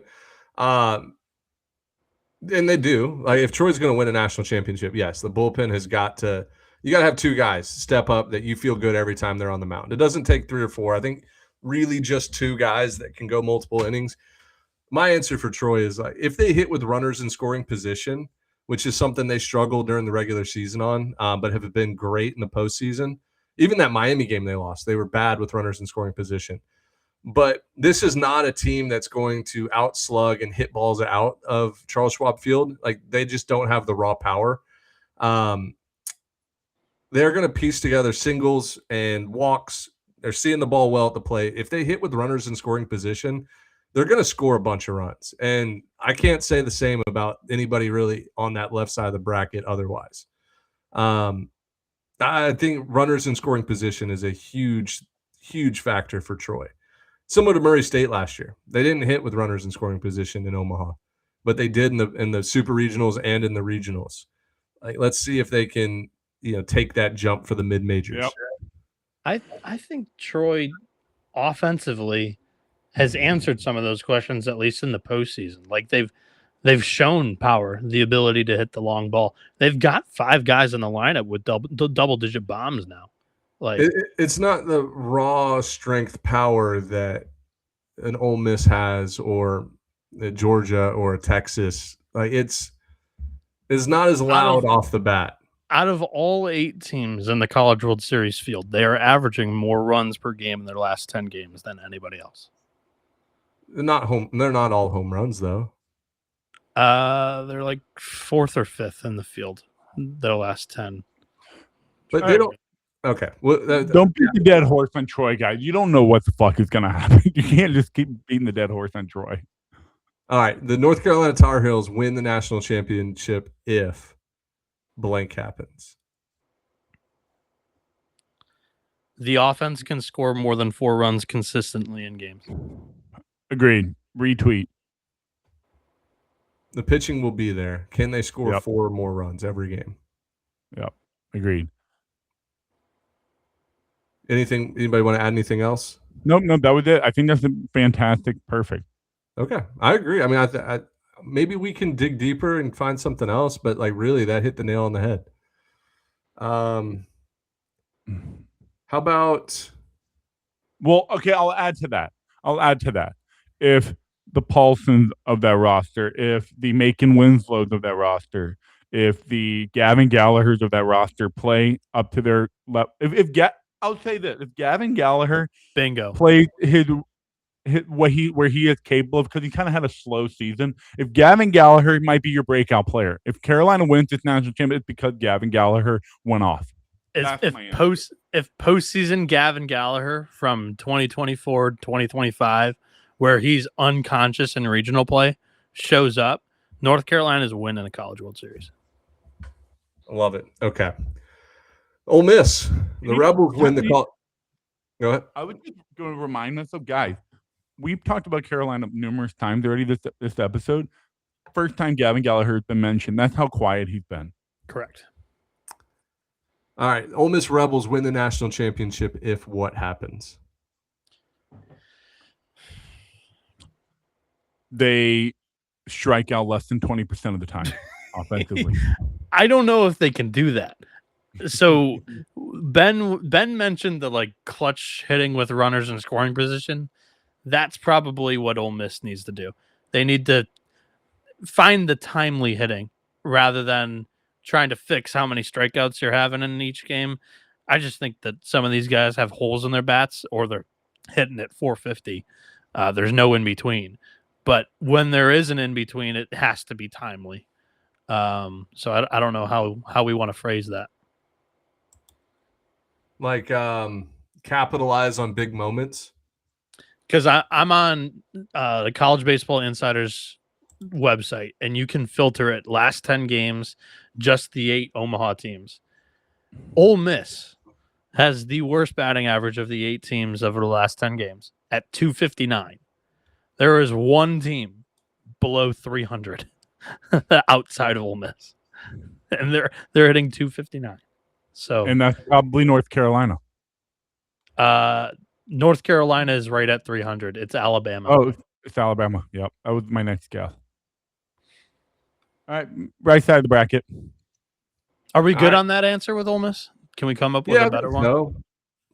Like I mean, you could go with the same old cliche, like, you know, they need, you know, X bullpen arm to throw multiple times on short rest or whatever. Like I think that's a given for pretty much all 8 of these teams. I strike out less than 20% of the time. Like that, they just put the ball in play. The exit velo is there. I just don't know if they can do it. That's the thing. They're they want to win out like 31% of figure it out this year. Yeah. If they strikes out a ton, and like I feel bad for him because he was a huge recruit, but Owen Pano strikes out a ton. His defense has been good though. Oh, he's great defensively. Like honestly, Ole Miss wins the national championship if Owen Pano hits 400. Owen Pano is their Braswell. Yes. And Michael Braswell. I kind of agree with that. The defense is there. I just every time I turn the TV on, or not turn, every time I'm watching the game and like I focus, it's like Pano's up and he strikes out, and I'm like, dude, come on, like you're talented. Let's get it out of the head. I think it's all mental. Big time recruit. Yeah, no, I think it's all mental. Like if he could just play relaxed in the box like he does in the field, he's got a nice swing. But I don't know. I mean, I'm not the best hitting coach in the world. I'll be honest there. So, all right, the Oklahoma Sooners win the national championship if blank. I think it's just freshmen. If I think if the Mercurius brothers both go off, they can win the national championship. Camden Johnson will do his thing. If the Mercurius brothers go off, this Oklahoma team is dangerous because this lineup is really mashing right now. The lineup is seeing red. That's what they're doing right now. I think I'm more on Ben's side here. I do think it all revolves around the 3 freshmen, Cord Rager, Xander Mercurius, and the kid that they threw for his first start all year in the regional. His name's slipping my mind. But he went 7 innings against Citadel, and it was good. Oh, I know who you're talking about. He looks old. Like he doesn't look like a freshman. I know who you're talking about. It is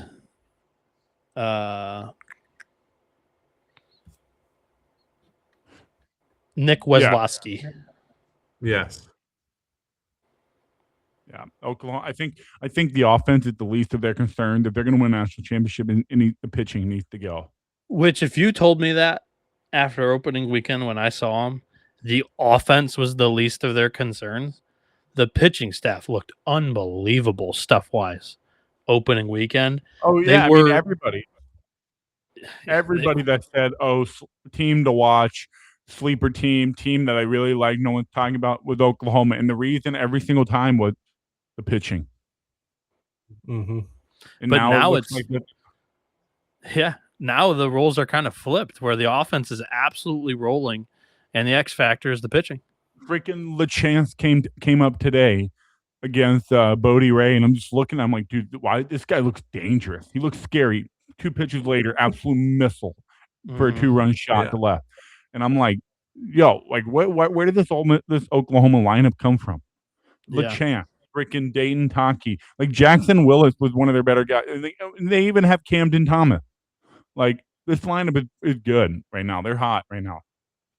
Yeah, dangerous team to play. Now they're playing against the Alabama Crimson Tide. So Alabama wins a national championship if, can we all say it on the count of 3?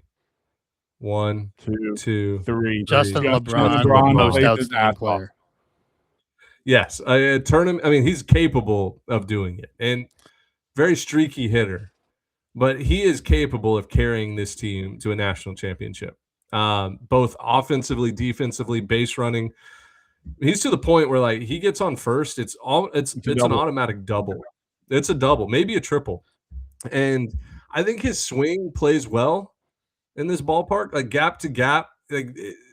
I could see 4 or 5 doubles from him, like big time doubles in the gap. Maybe a couple get out. But yeah, Justin LeBron, not to put the weight of the world on his shoulders, but like now's the time. Like you can improve draft stock, you can improve, Alabama baseball in general. Like you could be that legacy player that they build a statue of. Yep. Ben, Yeah, I think the best way of phrasing that is Alabama wins the College World Series because Justin LeBron was the most outstanding player. Yes. But I also do think even if LeBron does whatever he does, this trio of John Lem, Jason Torres, and Brady Neal is crucial to the success of this Alabama team. Was Neal on the 23 LSU team? Yes. Correct. Yeah. So we have 2 players with a national championship already playing in this. And Ashton Larson at Texas. Was he on the 24 team or 23 team? Sorry, I don't know. He was on the 25 team. Oh yeah, you're right. Duh. I don't know why I just blanked on that. Yeah. I thought Ashton Larson. I'll confirm right now. No, he was Texas a year. Ashton Larson transferred out 2025. last year. Yeah, he was on LSU roster last year. That's 3: Hunter Elliott, Brady Neal, Ashton Larson. Dude, me watching Hunter Elliott in 2021 feels like 5 lifetimes ago. I've had 22. You're right. No, 2022. yeah, it was 2022. Mississippi State 21, LSU. You're right, 21. Yeah. But still, it feels like 5 lifetimes ago. 2022, he was a freshman. 2023, he didn't begin the season because of Tommy John, or maybe he began it and then had Tommy John. Missed all of 2024. He tried to come back, couldn't do it. 2025, he pitches, was really good. 2026, he's again. So who are the players that are in this College World Series that have already won a national championship? Hunter Elliott, Ashton Larson, Brady Neal. And is Elliott the only Ole Miss one? I'm writing those down because that'll be a cool graph. Yes, Hunter Elliott's the only one. Wow, that's wild. Yeah, he is the only one left from 2022 Rebs. Anybody?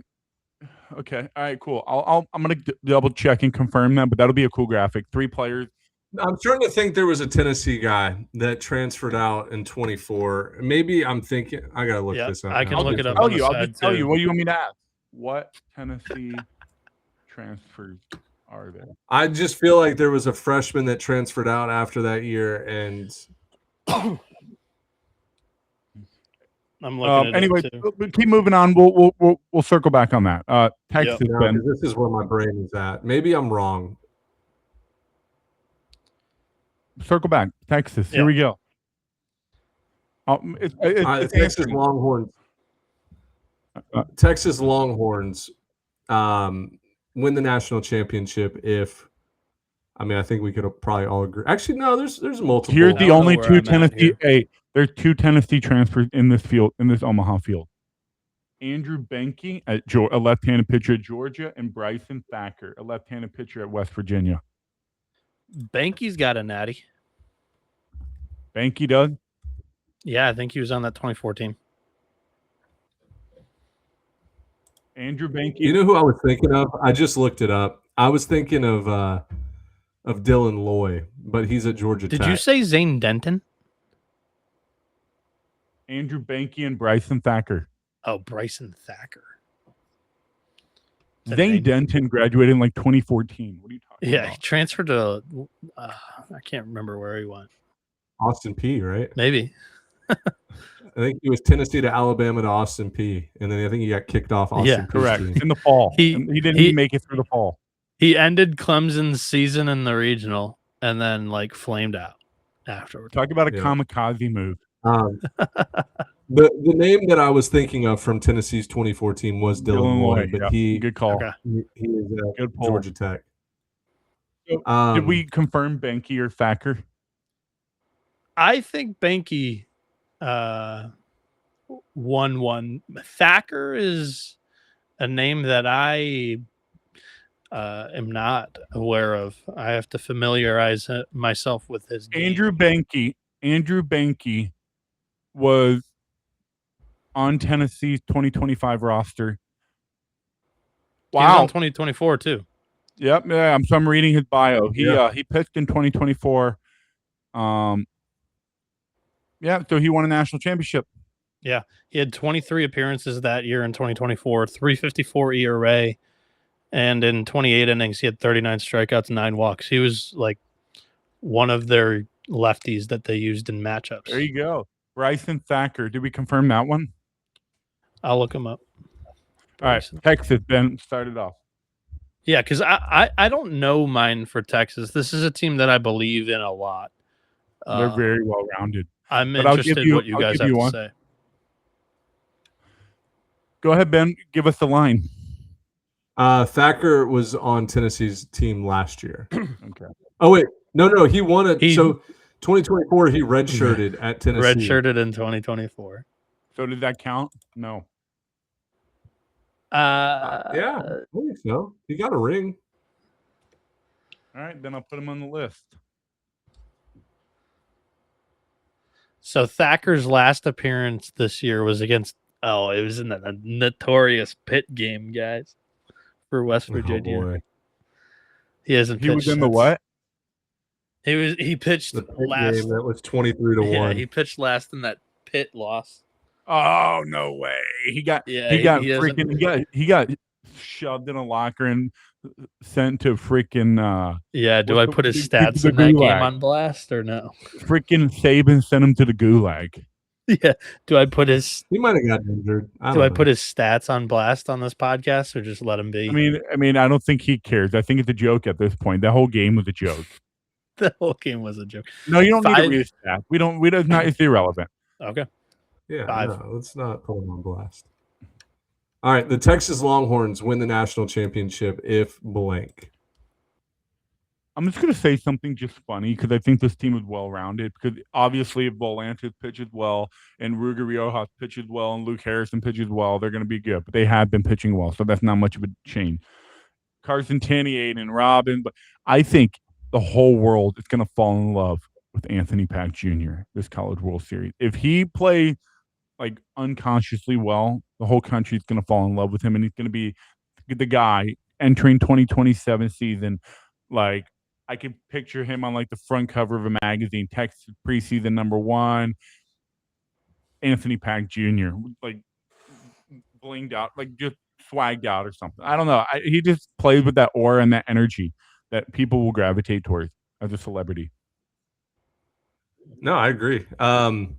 I would just say like the top of their order, basically, like all the top 4 hitters in their order, they hit well. They're going to win the national championship. Well, so it's not much of a change. Yeah, to me, the X-Factor would be the bottom of the. I don't think they need to change. I don't think they need to change the top either. 4 hitters, that top 4 hitters, if they can hit the Robins, the Tennies, the Pack, like if those guys can produce like they have been, they're going to win the national championship. I trust the pitching enough. Here, how about that?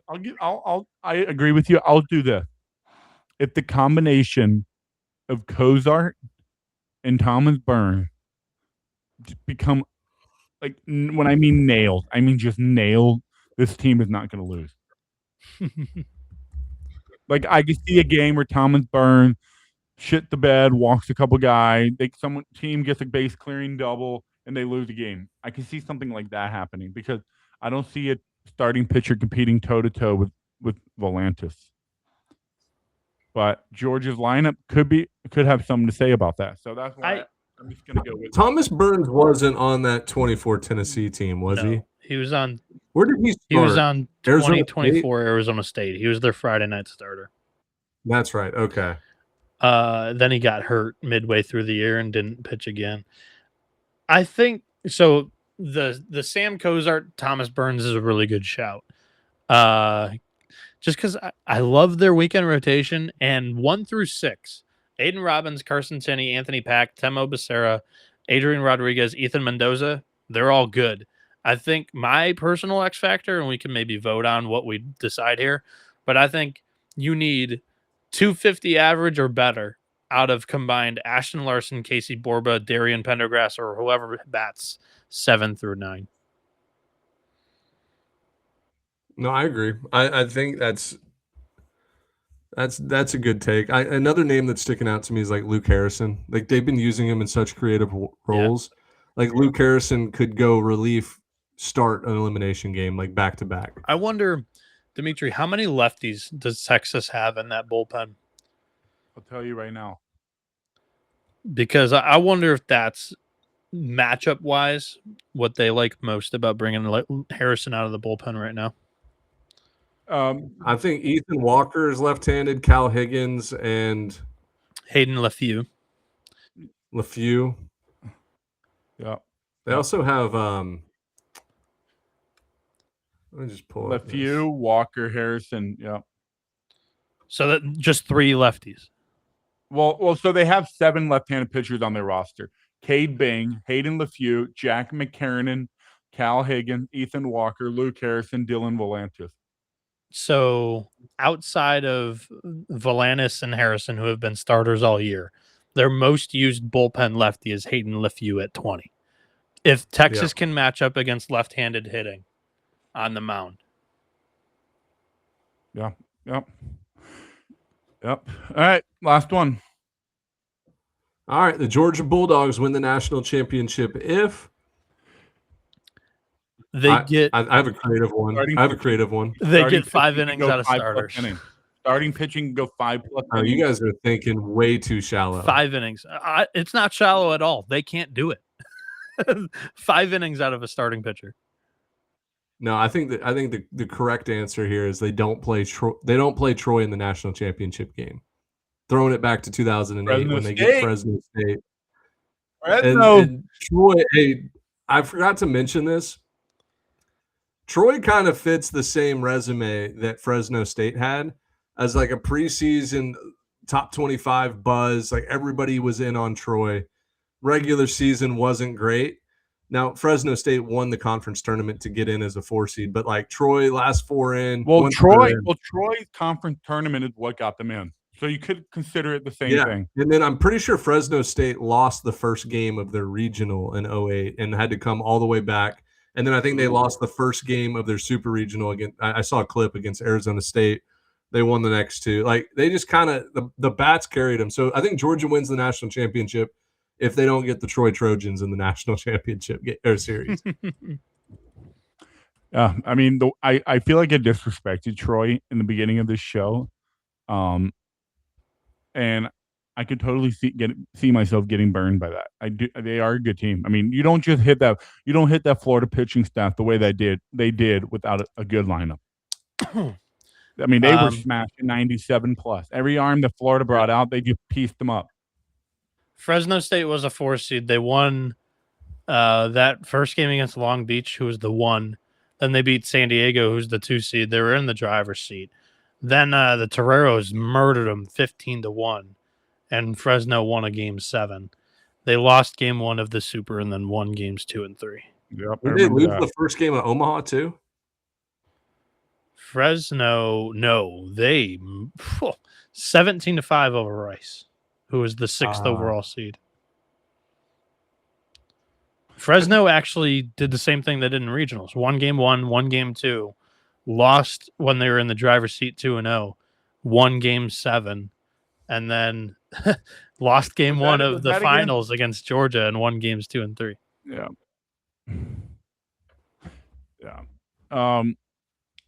Are we done with that segment? Because I have something I think would be fun.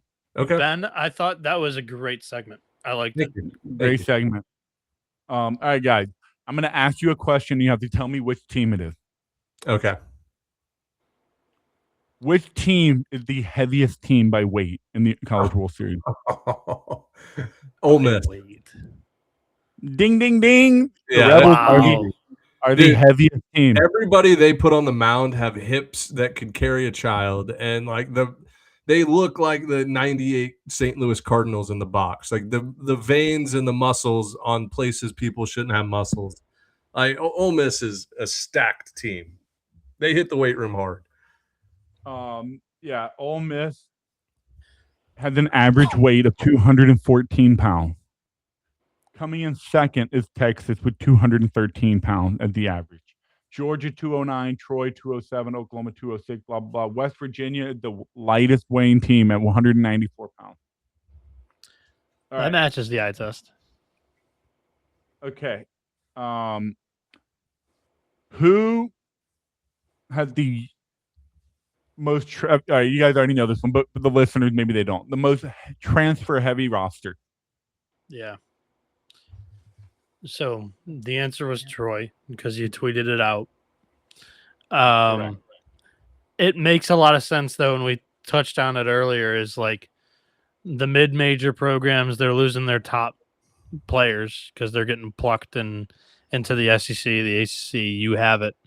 And Troy was one of them, and they lost a couple of guys to graduation and fulfilled a lot of that roster with transfers.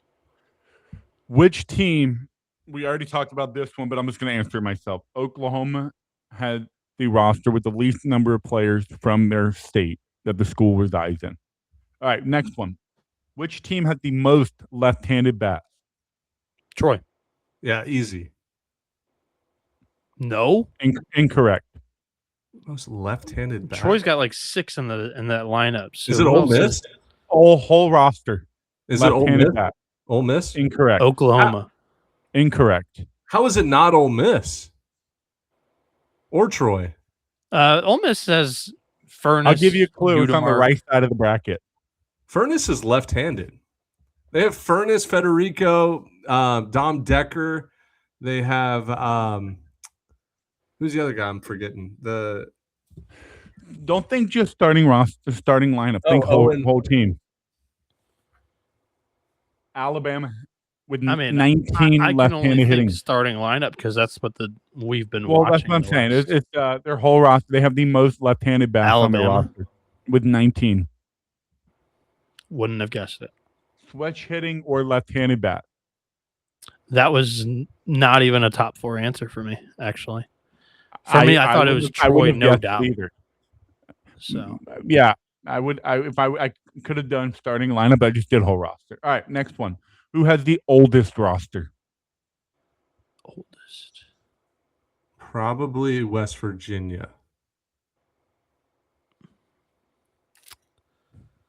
I will say North Carolina. Neither of you are correct.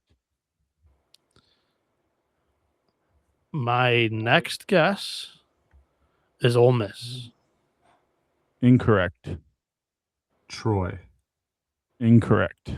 Dude, wow. I know it's not Oklahoma. It can't be, right? Right side of the bracket again. Georgia? Georgia is the oldest team with 29 upperclassmen. Troy is second with 26. Alabama third with 24. That makes now, sense. who is the youngest? Who is the youngest team in this Omaha field? I'm gonna say Alabama. I'm gonna say Texas. Incorrect. Both of them. Oklahoma. Incorrect. I'm thinking of like who graduated a lot of guys. West Virginia, on average, is the youngest team in this field with 16 freshmen. It's because they kicked off Chase Meyer, who was like 23. 16. The Georgia thing makes sense looking back on it. Their freshman class was only like 4, and they brought in 30 transfers, and they were all upperclassmen. I should have drilled that. That's on me. Who? Georgia. Oh. That makes sense. All right. Who is the tallest team? But hold on. There's 2 teams tied for first in this one. The tallest average team. I like North Carolina in this one. North Carolina is third. Give me Texas. Texas is last. They're the shortest team in the field. Yeah, there's no way with Texas. No, there's no way it's Texas. Texas has an average height of 6'1". They're the shortest team in the field. No way. I think the UNC uniforms are deceiving. Like the baby blue makes them look taller. I think the starting lineup's deceiving me. I don't think Texas is a tall team at all. Their shortstop's like 6'4". Adrian Rodriguez, Carson Tenney, and then you have Burns. Think what we were talking about, like age and weight. Is it Ole Miss? Ole Miss and one other team are tied at 6'3". Georgia. Ole Miss and Georgia are both 6'3". Alabama 6'2", Oklahoma 6'2", West Virginia 6'2", Troy 6'1", Texas 6'1". All right, one more. I think I have one more. Nope, that's it. Because you guys already know that North Carolina has the least amount of transfers. Yep, that's it. I like that segment too. I like that one a lot. All right, well, that's all I have. Noah, you got any fun games before we get off? No, today. Talk about Omaha. Well, no, we don't have to do that anymore. We're over 2 hours in, but I do want to end on our prediction of who is going to have the most Jell-O shots at Rocco's. You don't want to do a survival guide real quick for newcomers? The next time we'll talk to them is Thursday night. Yeah, we can do one. Let's make it quick, but I want to do Jell-O shots first. Yeah, I want to do Jell-O shots, and I think it comes down to two teams. Well, so the strategy here is, I think the last 5 winners of the Jell-O shot competition have won the national championship. So you need a team that makes a deep run. Yeah. My one team that I don't think is going to win the national championship, but I do think they're going to show out, is West Virginia. Yes. I think Pat McAfee is going to buy like 5,000 just himself. Pat McAfee will be there buying. He might try to set the record himself. Yes. I think that's correct. I think, like I said before, I think it's the winner of Texas and Georgia. No, I don't think Texas fans will get up for that. Neither do I. So Georgia then. I think people don't realize how big the Georgia fan base is. I think it's Ole Miss. No, Georgia in baseball, I don't think people are ready for it in Omaha. Ole Miss was the fan base that really blew up this Rocco's Jell-O shot challenge. And they set, like, initially that record was unbelievable. Yeah. And then since people broke the game by, like, having donors or boosters come in and buy up rounds of shots at a time. Hot take. I hate that. I do Me too. But Ole Miss, it also goes to charity. So I do like that. That's why I say I hate that. I hate it. Yeah. I hate that. I hate it, but I hate that. I think it needs to be drinking at the bar. If you buy one, you drink it right there. You can't just go in there and just make a donation and equivalate that to however many shots. But Ole Miss, originally in 2022, they did that. I believe that was mostly organic. They did not use any boosters or donors to come in and buy 15 racks of Jell-O shots just to sit there on the counter and pass out to any fan, whether they were Rebs fans or not. I think Ole Miss makes a lot of sense because they're a party bunch. They have a good chance of making a little bit of a run on the left side of the bracket, and they've done it before. So, yeah, you know how they should calculate it? They should have like designated Jell-O shot cup or garbage cans, or like basically you finish a Jell-O shot, you stick it in like the Jell-O shot counter. It's like maybe a tube that counts an empty Jell-O shot, and like that should count as that should be the counter. Somebody invent that. We're like, all right, it's done. Boom. I stick it in the trash can. 1 point tallies in. Should be Jell-O shots. Wait. Think about this invention.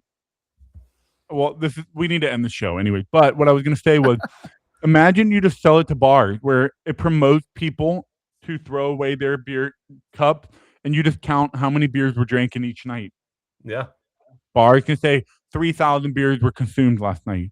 Show up tonight for $2 beer to see if we can break our record. Correct. Yeah. It would be like, if you guys buy up and drink and then throw away in our restaurant 5,000 beers, the beer gets slashed in half price the next day. Yep. So do we want to do a quick Omaha survival or just pass? Well, maybe we can each give one pointer. We gotta end the show, man. No, I agree. We're gonna give 1 pointer each. My pointer for Omaha survival is schedule your Uber in advance. Don't wait until the last game finishes to stand outside the stadium trying to find an Uber. I've been there, done that, and it is impossible to connect with one. The Uber driver situation is not great. Schedule it in advance. Maybe at 11 a.m. you schedule one for 10 p.m. And if the game's finished, go to the bar and grab a bite to eat or drink or whatever. Walk around the village, but schedule something for 10 p.m. so you have a driver already in hand. Yeah, this is my first trip to Omaha for the actual full first weekend. So, yeah, I'm excited. I have 2, speaking from experience from my first year last year. Survival tip number 1 is make sure you eat, because the bars and everything, they close their kitchens at 9 or 10. So I remember last year coming out of the stadium hungry, and none of the bars were selling food anymore. So I would say eat. And then number 2 is if you are sitting in the outfield, you're going to get baked by the sun. I do not burn, but I got burned. I've been blessed with nice Filipino kind of olive skin, and I tan really well. You're just going to drop that on us? What'd After you say? 2 years of knowing you, you're just going to drop that you're Filipino? Yeah, I think I've said it once before. Because you had never. I know I have once before, because Ben was like, I cannot believe you said the word chink on an episode on a podcast. Now you know that I have before. I do remember that, but yeah. So I don't remember this at all. But so coming from Michigan, we sat in the outfield game 1, Arizona, Coastal Carolina. I was baked for a week and a half, peeling, and I don't peel. But yeah, that was miserable. Well, all right. My stomach is growling. It's hungry. We're 2 hours, 16 minutes in. The greatest episode or the greatest podcast you can ever listen to for your college baseball news. Hell yeah. You can't convince me otherwise. I love it. All right, boys. We will be live Thursday night in Omaha. Thursday night live in College Omaha. World Series fantasy draft. Jack DeLongchamp currently has the crown. Yeah, we're going to take that crown from him. All right, cool. See you, everybody.